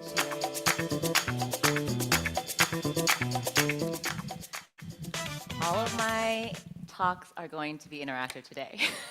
So I'm going to share 4 quick exercises that you can do to generate calmness and confidence.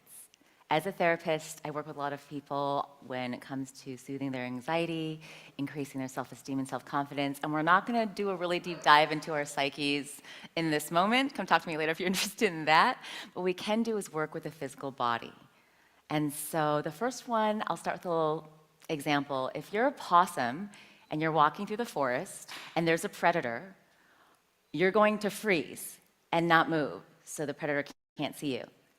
And then the predator will leave, and you're left with all of this stress in your body from the freeze. So the first thing that a possum or any animal, dog, cat, will do after it's been stressed is shake. It shakes. And as humans, we hold and we hold and we hold and we don't move and we hold all of the stress that builds up in our physical bodies and comes out as anxiety, as stress. So the first exercise you can do to generate calm is a practice based in Qigong, which is basically shaking. So you can do this seated I recommend doing it standing. And all you do is if you'd like to stand, you can. If you'd like to stay seated, you're welcome to. But great opportunity if you want to join me right now. So all you can do is kind of like bounce up and down. Like loose knees, just kind of bounce. And allow yourself to be really, really, really loose, and all floppy. We're gonna do this for about 30 seconds. If you want, you can like raise your arms and have your arms be floppy. Good, great job, everybody. I love all the shaking. You're all doing an amazing job.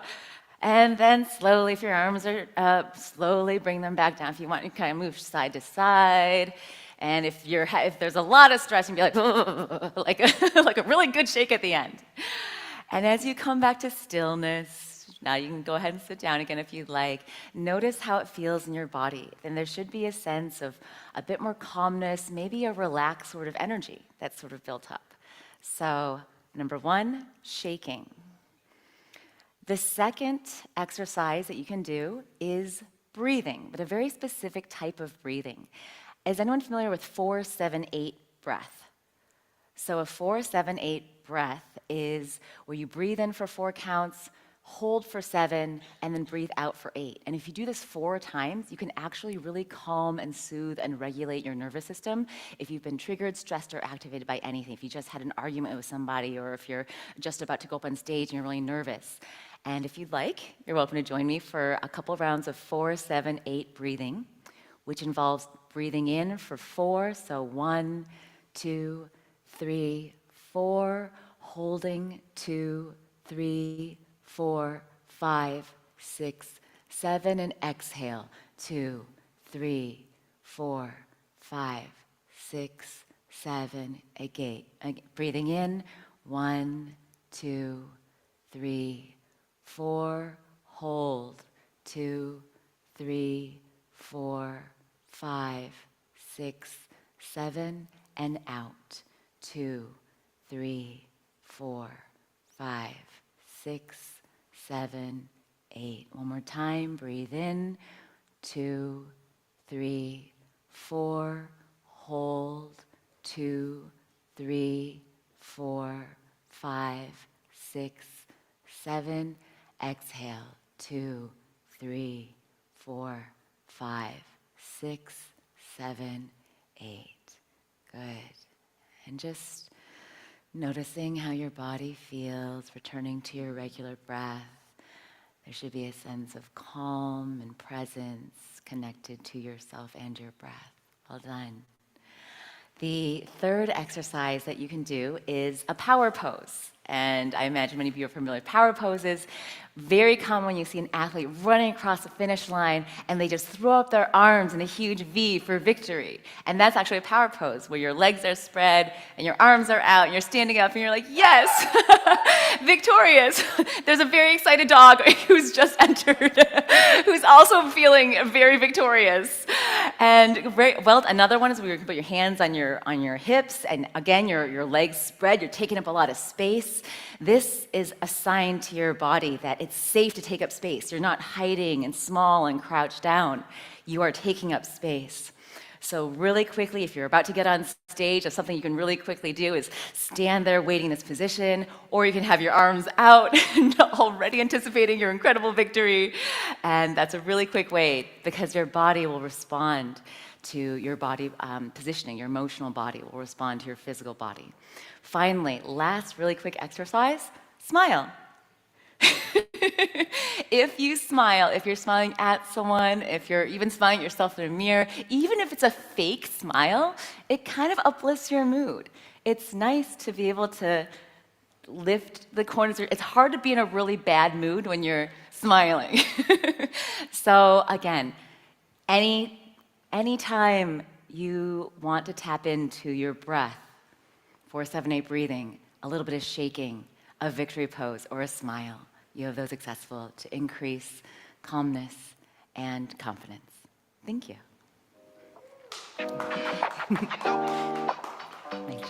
That was Ivy Kwan. Coming back now onto the stage, your host, Sherry Prindle. At work, in person, and virtually, great hybrid things happening. As we go to another virtual speaker, I wanted to just introduce that Kellen Flukiger is someone I've known for a long time. He's been my coach. Many of you are coaches. Kellen's got some very effective and unique ways of marketing his coaching that can work whether you are a holistic practitioner, a consultant, a speaker, a trainer. And he's a very deep spiritual being who a lot of the time shares that depth. And he'll do that as well because he won't be able to help himself, right? Because we've got this new world of spiritual marketing.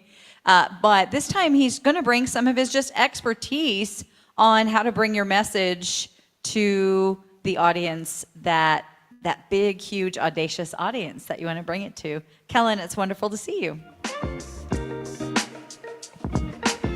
Well, thank you. Hello, John, Sherry. The first thing I want to do is acknowledge John and Sherry. First of all, John recently received a CSP, I saw, and that's a very difficult thing to do. A lot of work, a lot of requirements. And so I really wanted to acknowledge that accomplishment. I also want to acknowledge Sherry because, yes, she's been my client for, I think we met now 11 or 12 years ago, and off and on through all that time. But Sherry is an amazing person. She's put together many, many, many of these kinds of events, and many of them virtual, but I have had the blessing of meeting her in person a number of times. Really enjoy her energy and who she is. So anyway, thank you for that. Now, the next thing I want to do, I want to talk about my goal today, my one thing. And I was listening to Sammy Siren, and I loved the stuff that she taught. My one goal today is to help you craft an offer that is powerful. Like whatever it is that you do,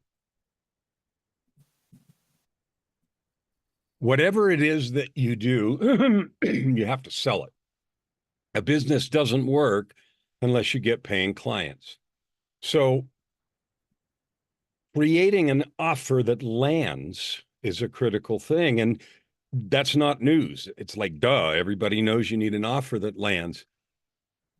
But doing it is scary, especially if you're in the coaching business. If you sell a widget of some kind, then it's much easier because people understand the thing over there. But when you're selling something that's intangible, it becomes difficult. And one of the difficulties is instead of making it about the benefit, we make it about us.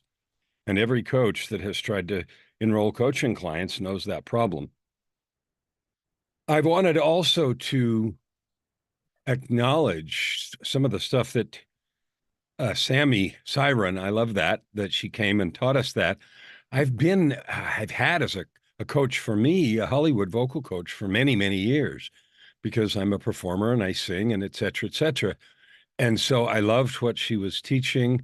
And John, I don't know where your coach was about the cold water, but I'm in the warm universe too. I'm not sure. But anyway, it doesn't matter. Let's get started. In order to understand good offers, you need to think about why you buy.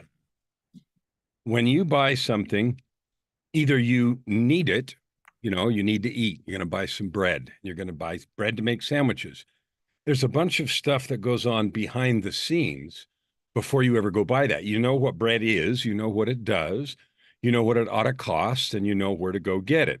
You also know when you get it home, assuming it's fresh and not moldy, you're going to be able to make a sandwich or whatever you're going to do and eat it, and it will satisfy what you really wanted to do, which is not be hungry.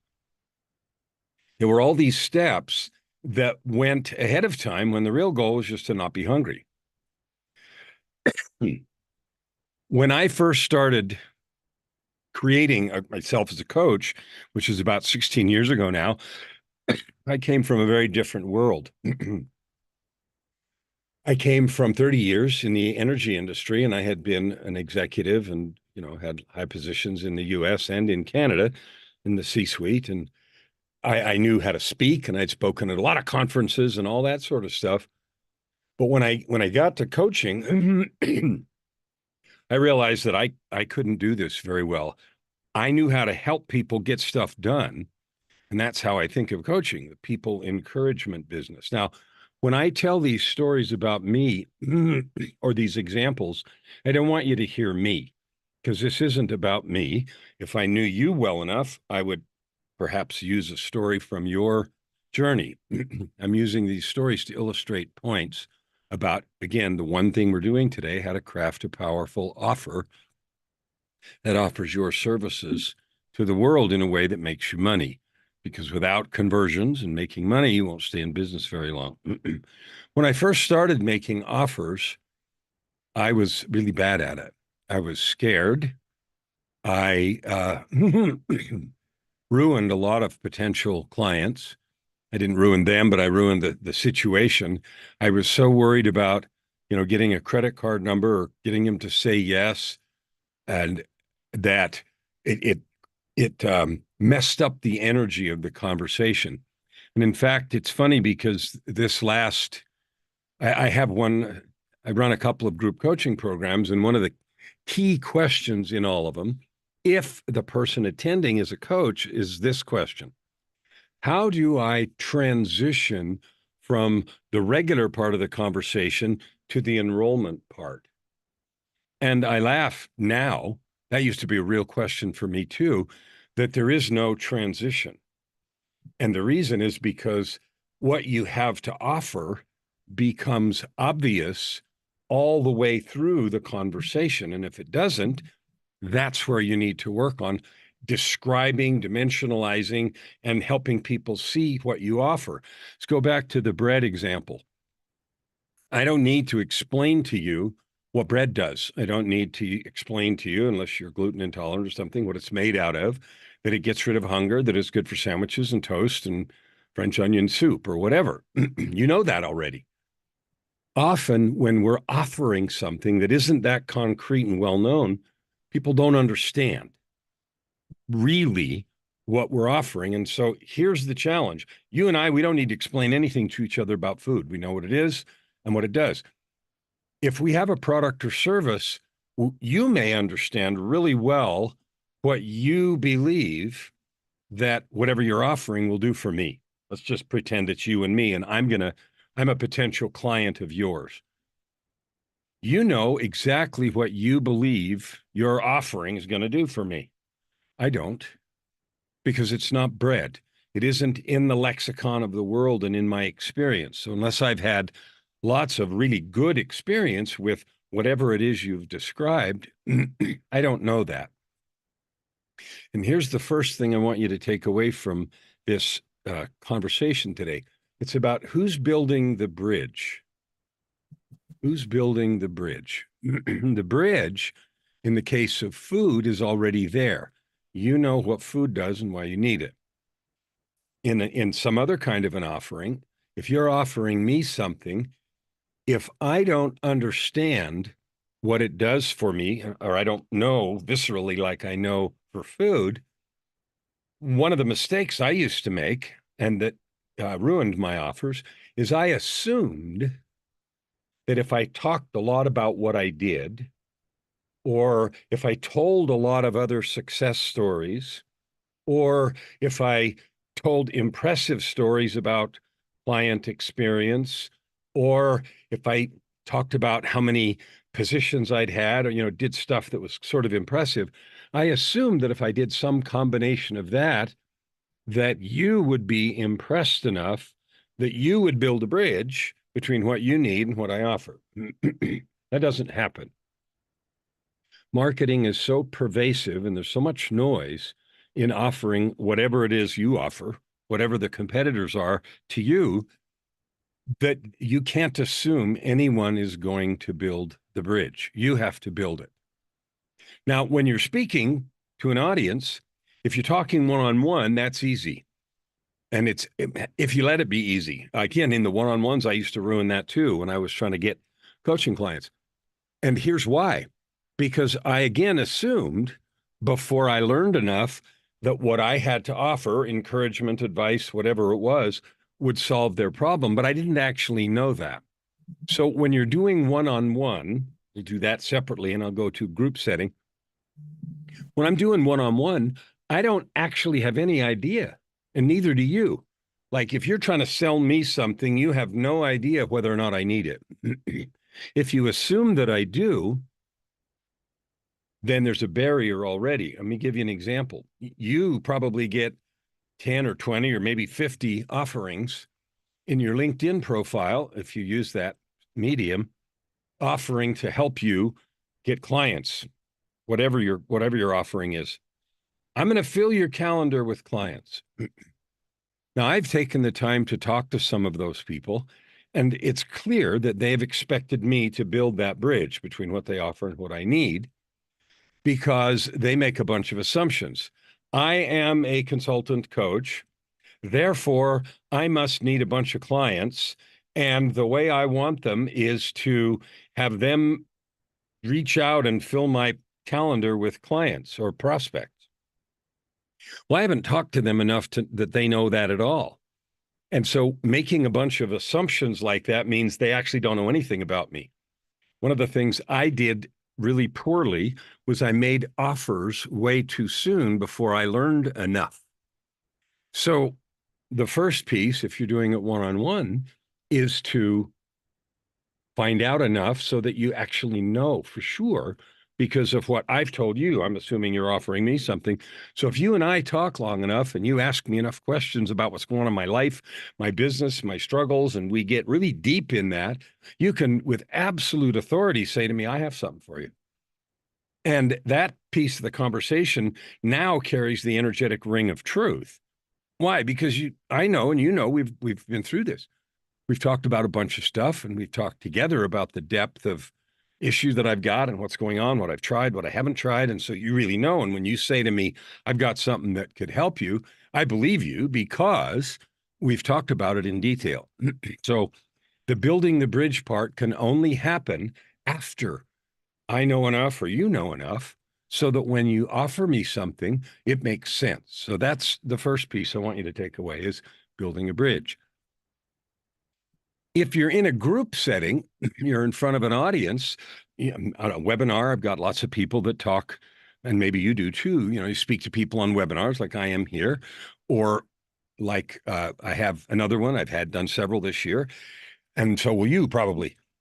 Here's what you need to do to take the place of the interaction that would take within the one-on-one situation. You need to know something about the audience. So in this situation, I know something about you because I know Sherry, and I know something about the audiences that she's put together, and I know John. And so there's some piece of that I know, and I'm able to make some assumptions about that. A second thing that you do, depending on how the audience is set up, is you ask questions that allow signals to go back and forth. Like next month, in about 4 weeks, I'm going to go to Philadelphia and I'm going to speak at an event. That's going to be in a room full of people. And as I talk there, I'm going to look as I ask questions and see how people are reacting. I'm also going to ask questions and ask for people to participate. Why am I doing that? Well, it allows me to have some degree of knowledge about what they really need and what they're really there for.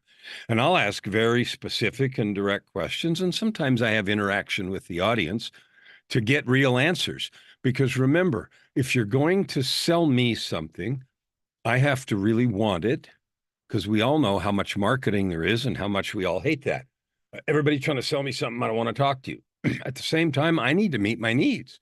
And so I'm out buying things all the time, online, in the store, mostly online these days. So and this is true if you don't have the global understanding like you do of food. So in a public audience, you need to, one, know about the organizer. What is the topic? This is a marketing summit. And so each of the presenters, each of the people has something to do with teaching us how to connect, how to talk to people. That voice one the last talk was fantastic. I loved everything about that. Teaching us how to create relationships and how to do that. And people are here to learn that, and they're here to learn how to get clients, because everybody needs that in their business. Now, some people's need here may be urgent and some may be not at all or very little, but still there are some commonalities. So you get to make some assumptions and you make them carefully based on what the venue is, who's attending, conversations you might have with the organizer. What is your audience like? What do they need? What do they want? And that allows you to say things and ask questions that lets you set up the kind of thing that will help you when you're presenting your offer. All right. So that's the first thing. And I call it building the bridge, but it is really connecting the need to the product.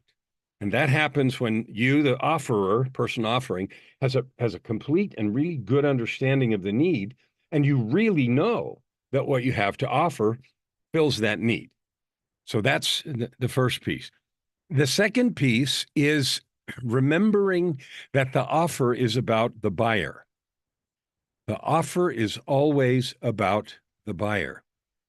Now, our world in marketing is changing. When I first started this whole thing 16 years ago and evolving through that, there was, and everybody has seen how the internet, how marketing, how long form, short form sales letters, video sales letters, all of those things have changed over the years. More hypey, less hypey, all of that kind of stuff. It changes because of what we, the buyers, are willing to tolerate. As soon as you or I feel like someone's trying to sell me something, whether I need it or not, we walk away. The typical used car salesman kind of thing. On the other hand, if someone is giving me something and is talking in my language, in other words, using the language that I've used inside my head, one of the ways to say that is entering a conversation that's already going on in someone's mind. Well, if you've done your market research and you know who you're selling to, who they really are and what they really need and what they want, and then we'll talk about the difference between need and want in a minute. But remember, the transaction is about the buyer. So that's the thing to write down. The buyer has the money or the resources, and they're going to trade that resource for what you have to offer. Whatever it is, a course, some lessons, a coaching program, a book, whatever you have to offer, and they're going to trade that. That desire on the part of the buyer is only going to happen if I believe that that thing that you've presented to me is really going to help me. So one of the key pieces here is how do you help someone in the one-on-one situation? It's easy. Ask a lot of questions and you get really connected, get some rapport going. But how do you create, either in the written, in emails, or in videos that you put up on Facebook or YouTube or other platforms, how do you talk in that language so that you really are using the language that's going on in the buyer's head? And that is where it takes, number one, a bit of market research. And number two, it takes a lot of practice. One of the fearful things that happens to everybody is they're afraid of failing. And the voice thing just before, there was a talk about both, I don't like how I sound, or I don't like how I look. Now, one of the things that you don't know about me is that I've owned a recording studio for about 40 years. And I've recorded all kinds of people, from Hollywood folks to a lot of my own stuff and everything else. In that process of having people come and sing and perform, without question, people that were new to it would come and say, after they hear themselves, right, I don't sound like that. And of course they do. And the reason is the acoustics and the way the head's made and bone conduction and all that. But it's something they're not used to hearing or seeing, as was pointed out in the video question and how that was discussed.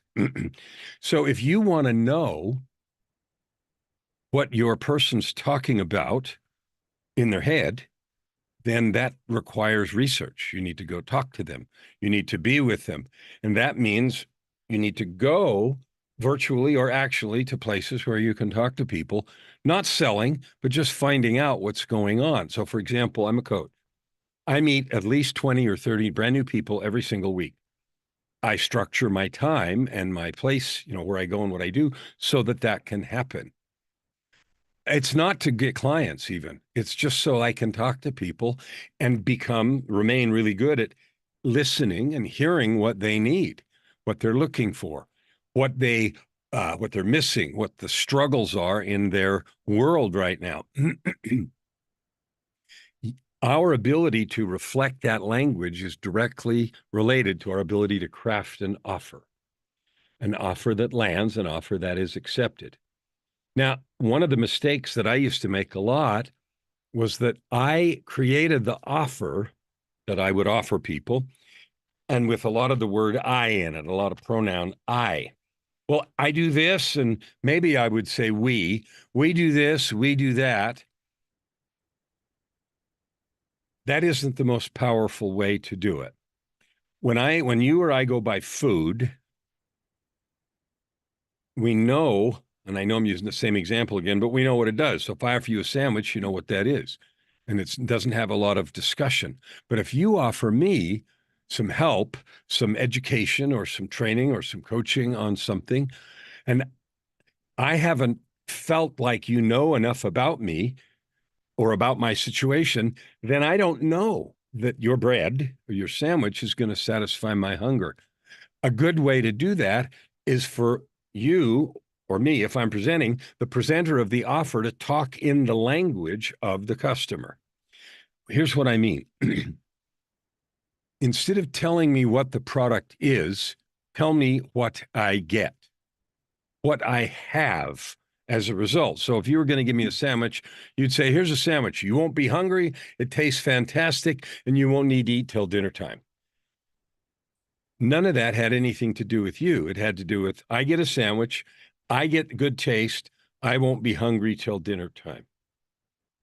What typically happens, and I'm using consulting, I used to be a consultant in the professional world before I was a coach, is people talk about, we'll meet this often, we'll discuss these things, and we'll talk about that, we'll dimensionalize the offer in terms of number of weeks, number of meetings, email support, classes, peripheral materials that come with it.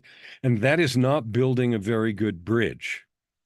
What a client wants or a prospect wants is they want to know, after I consume this product, what will I have? Okay, you will have more clients.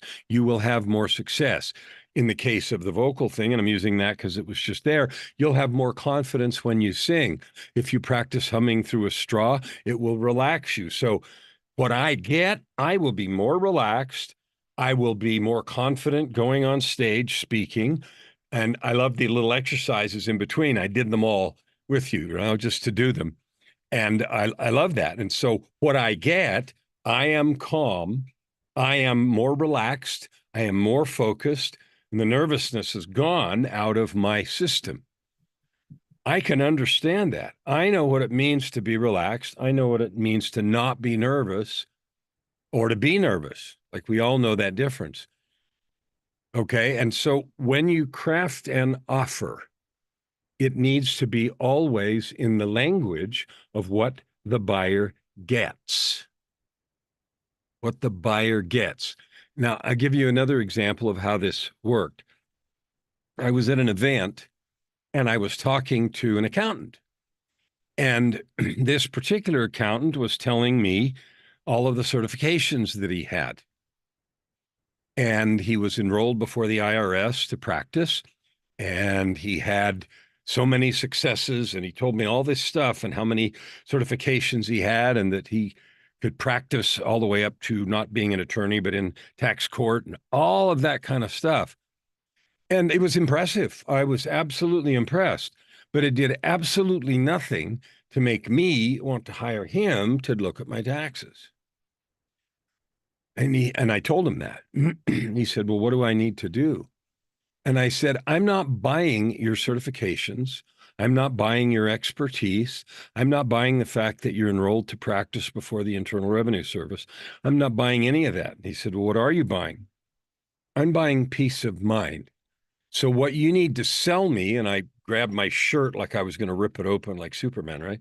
You need to rip your shirt open and say, I am the shield of steel between your money and the IRS. What you buy is peace of mind, you buy protection, and you buy confidence. And as he thought that through, it dawned on him that that would really create the feeling of protection and satisfaction in his potential client. This is an approach that most people don't use, and they don't actually do the work of thinking about it. So when you think about offering whatever it is you offer, go all the way through the experience of the client. What is their journey when they get to the pot of gold at the end? The pot of gold at the end of your course, at the end of your talk, at the end of your workshop, when they consume, they use your product fully. What do they have? What is different about their lives? That is the central feature of your offer. Now, the dimensionalizing and all the rest is important, but until I have felt the value for me, I'm not going to be hungry anymore. My money is protected from the IRS. I can sleep at night. Until I have perceived that and felt it in some way, the rest of it is just noise, because I have to build the bridge between all that other stuff, the conversations and the books and the courses, and the need that I have, which is just to protect my money. I have to build that bridge. And if he builds the bridge and I can feel that, then I'm very interested in all those things. So that right there, we've talked about building the bridge, we've talked about the language of the customer, and we've talked about making sure that your offer is framed in terms of their outcome. So if I was thinking about our beautiful vocal instructor that was just there, I would think, I'm sure she does, what I get is confidence, relaxed, and I can sing anywhere, anytime. Oh, well, I understand that. Then I'm interested in all of the rest of the details. And when I offer coaching, and in the talk that I'm going to give in Philadelphia in a couple of 3 or 4 weeks, that's exactly what I'm going to do. I'm going to start with outcome-based conversation in terms of what you'll have. I help people finish books, so you'll have your book in your hand. And people can visualize that. You'll have your book in your hand. You'll have your coaching practice full of clients. Well, they know what that means. Or you'll have your product finished. Or you'll have the speech, your TEDx talk, prepared. And you'll be confident and able to give it because we will have practiced it a bunch of times. That kind of language is the selling language. That is what sells. All right, now I'm going to talk about structurally how you create an offer. And everybody has seen the kinds of offers that show up often. There's a main offer, and then there's a whole lot of bonuses, and there's some mechanics with pricing. We're going to talk a little bit about that, how you put it together, and why it works. Okay.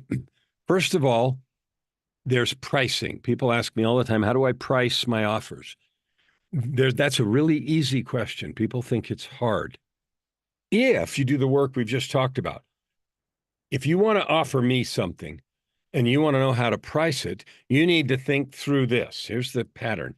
Kellen, if you take what I have to offer you and you do all of it, and you really diligently take advantage of the instruction, the classes, the coaching, the workbooks, if you do all that, here's what you'll have. And then either in conversation, if you're talking to someone, or you have to do it in presentation, if you're doing it in presentation, or you do it in a sales letter, but you help them dimensionalize the offer, because you're going to charge them money. There's going to be some money that changes hands. And if you mention price at all before someone can experience the size or the value of the offer, you've lost them. Because buying something is like a scale. Again, let's go back to the food example. If I look at a loaf of bread, I know how long that'll last. I know how many sandwiches I can make. So I put that in the scale, it goes plop. And then if I look at the price tag and it's $5,000, it completely shifts, and I'm only focused on that great big piece of gold down there that's 5,000. Well, that's what most people do when they make an offer. They get to price way too soon, and people say, well, I just want to know how much it costs. I want to know how much it costs. Don't answer. Defer defer, defer. And the reason, and you see that on sales letters where the buy button doesn't appear until most of the way through the video. It is to give the person creating it the chance to help you viscerally experience what the value is. Okay, and that's critical. So if you say, well, I'm going to give you a loaf of bread, and I know that's going to last for a week and make me sandwiches all week, and then you give me a price that's not ridiculous, then the other side doesn't bounce. If, on the other hand, you give the price first, then all I'm doing is looking at that price. And when you're trying to pile stuff in the other side, it's a losing game. So that's why price is last. And the reason is because we all know what money is. $100, $1,000, $10,000, $100,000, it doesn't matter. As soon as an amount is spoken, it represents, we know immediately what it buys. So many mortgage payments, so many car payments, depending on what you're buying, so many weeks of groceries. Like, that instantly because we're so familiar with it. Our challenge is when we're selling something that's less obvious is to create that experience for the individual where they experience this value so that when you drop the dollar sign in the other side, it just, it stays with the value firmly sitting on the table. So when I talk about pricing programs, I walk through what I expect the program to create for them. And if I can, I create a value with them in conversation. If it's in a talk and I can't, then I create it based on experiences that I've had, my own or other clients or other people's. And so I do make some assumptions and I put some numbers there. Because if I don't have some numbers here, when I put a number over here, immediately that one drops to the table.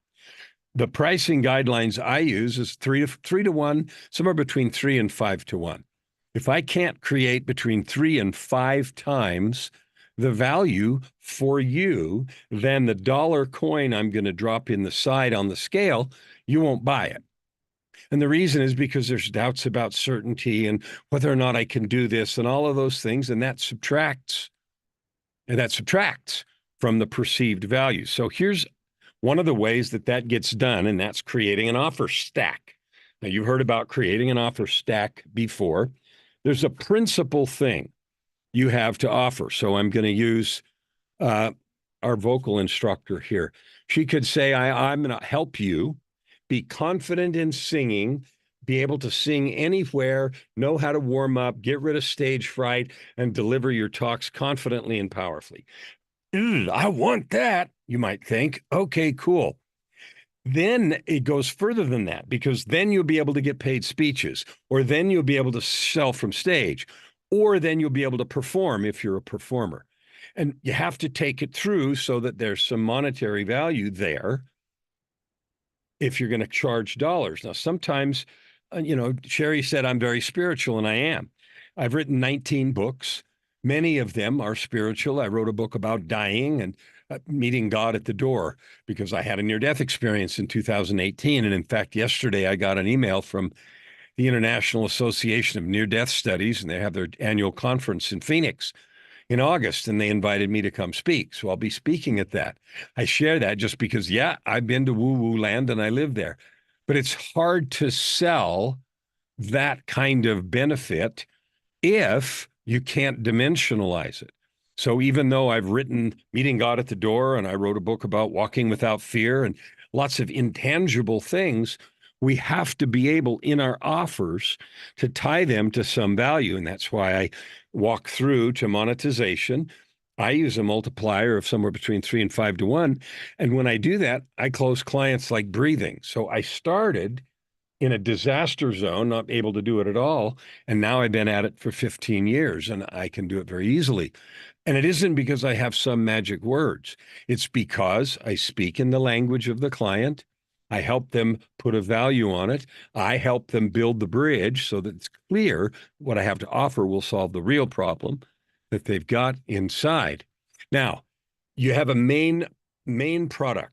If we're talking about singing, she obviously has a course of some kind. I don't know that. I don't know her, but I was delighted and she just spoke. So I'm going to use that because I thought she was great.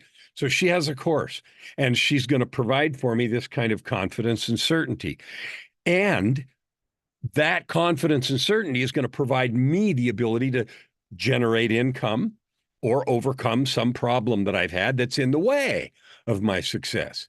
So when that happens, I've got an idea of what that's worth. Now, she might say, okay, and this is that sort of value stack. Well, in addition, I've got this other recorded course that I have, and I'm going to throw that in. Or I've got a book that I've written, and I'm going to throw that in. And there are things that you can add that, increase the value and increase the value. And every one of those makes this side of the scale heavier and heavier and heavier. And often, if you've been in business very long, you've created other courses and PDFs and workbooks and things like that. And that's one of the things I help people do in my programs is create all those kinds of things. But when you have that list of 3 to 10 extras that you add on to your principal offer, then you've got something that's really valuable over here. And then there's the cut. They call it the cut. The cut is you add all that up and it adds up to some large number. And then you say, well, that's what it's worth. And, it is what it's worth, especially if you have sold these other products that you're offering to add in for free, but you've already created them. So you're not having to do that extra work. And people love good deals. You do, I do. And then it becomes a game. No, it's not $20,000. No, it's not 10. No, it's not 9. No, it's not 8. And then it's like, how low can you go? And that excitement gets people excited. And another really interesting thing is people buy for their own reasons. I've created a big stack like that and done this walk down in price and had people tell me later that one of the freebie add-ons, that was the one they really wanted. They bought the whole program and they understood it was all valuable, but they were really focused on that. So in addition to increasing the value, you may tickle the exact problem someone is looking at. And that's particularly important when you're talking to a group because you don't know, you haven't had even if you've done your research, you don't have, the knowledge you'd have by one-on-one. So then you walk it down and people get excited. And then you come to a final price. And that approach increases excitement. It also doubles or triples conversions if you do that really well. So there's the end of the presentation. It's the language you use. It's knowing really what they want. It's you building the bridge. It's talking about outcomes instead of trying to use any language that impresses people with you. It isn't about you. They're the ones that are hungry. You've got a sandwich. The conversation is about offering the sandwich. And everything needs to be done in the language of you, your need, your situation. And the structural thing about building a stack and then reducing price is a thing that we just enjoy. We all like getting a good deal, and you never know, one or more of those additional things that you add might be exactly the thing. And I've had that happen more than once, where that is the thing that tipped somebody over, the hesitancy about making a purchase. What I'd like to end with is this. I'm going to put a link in the chat, and what that's for is really simple.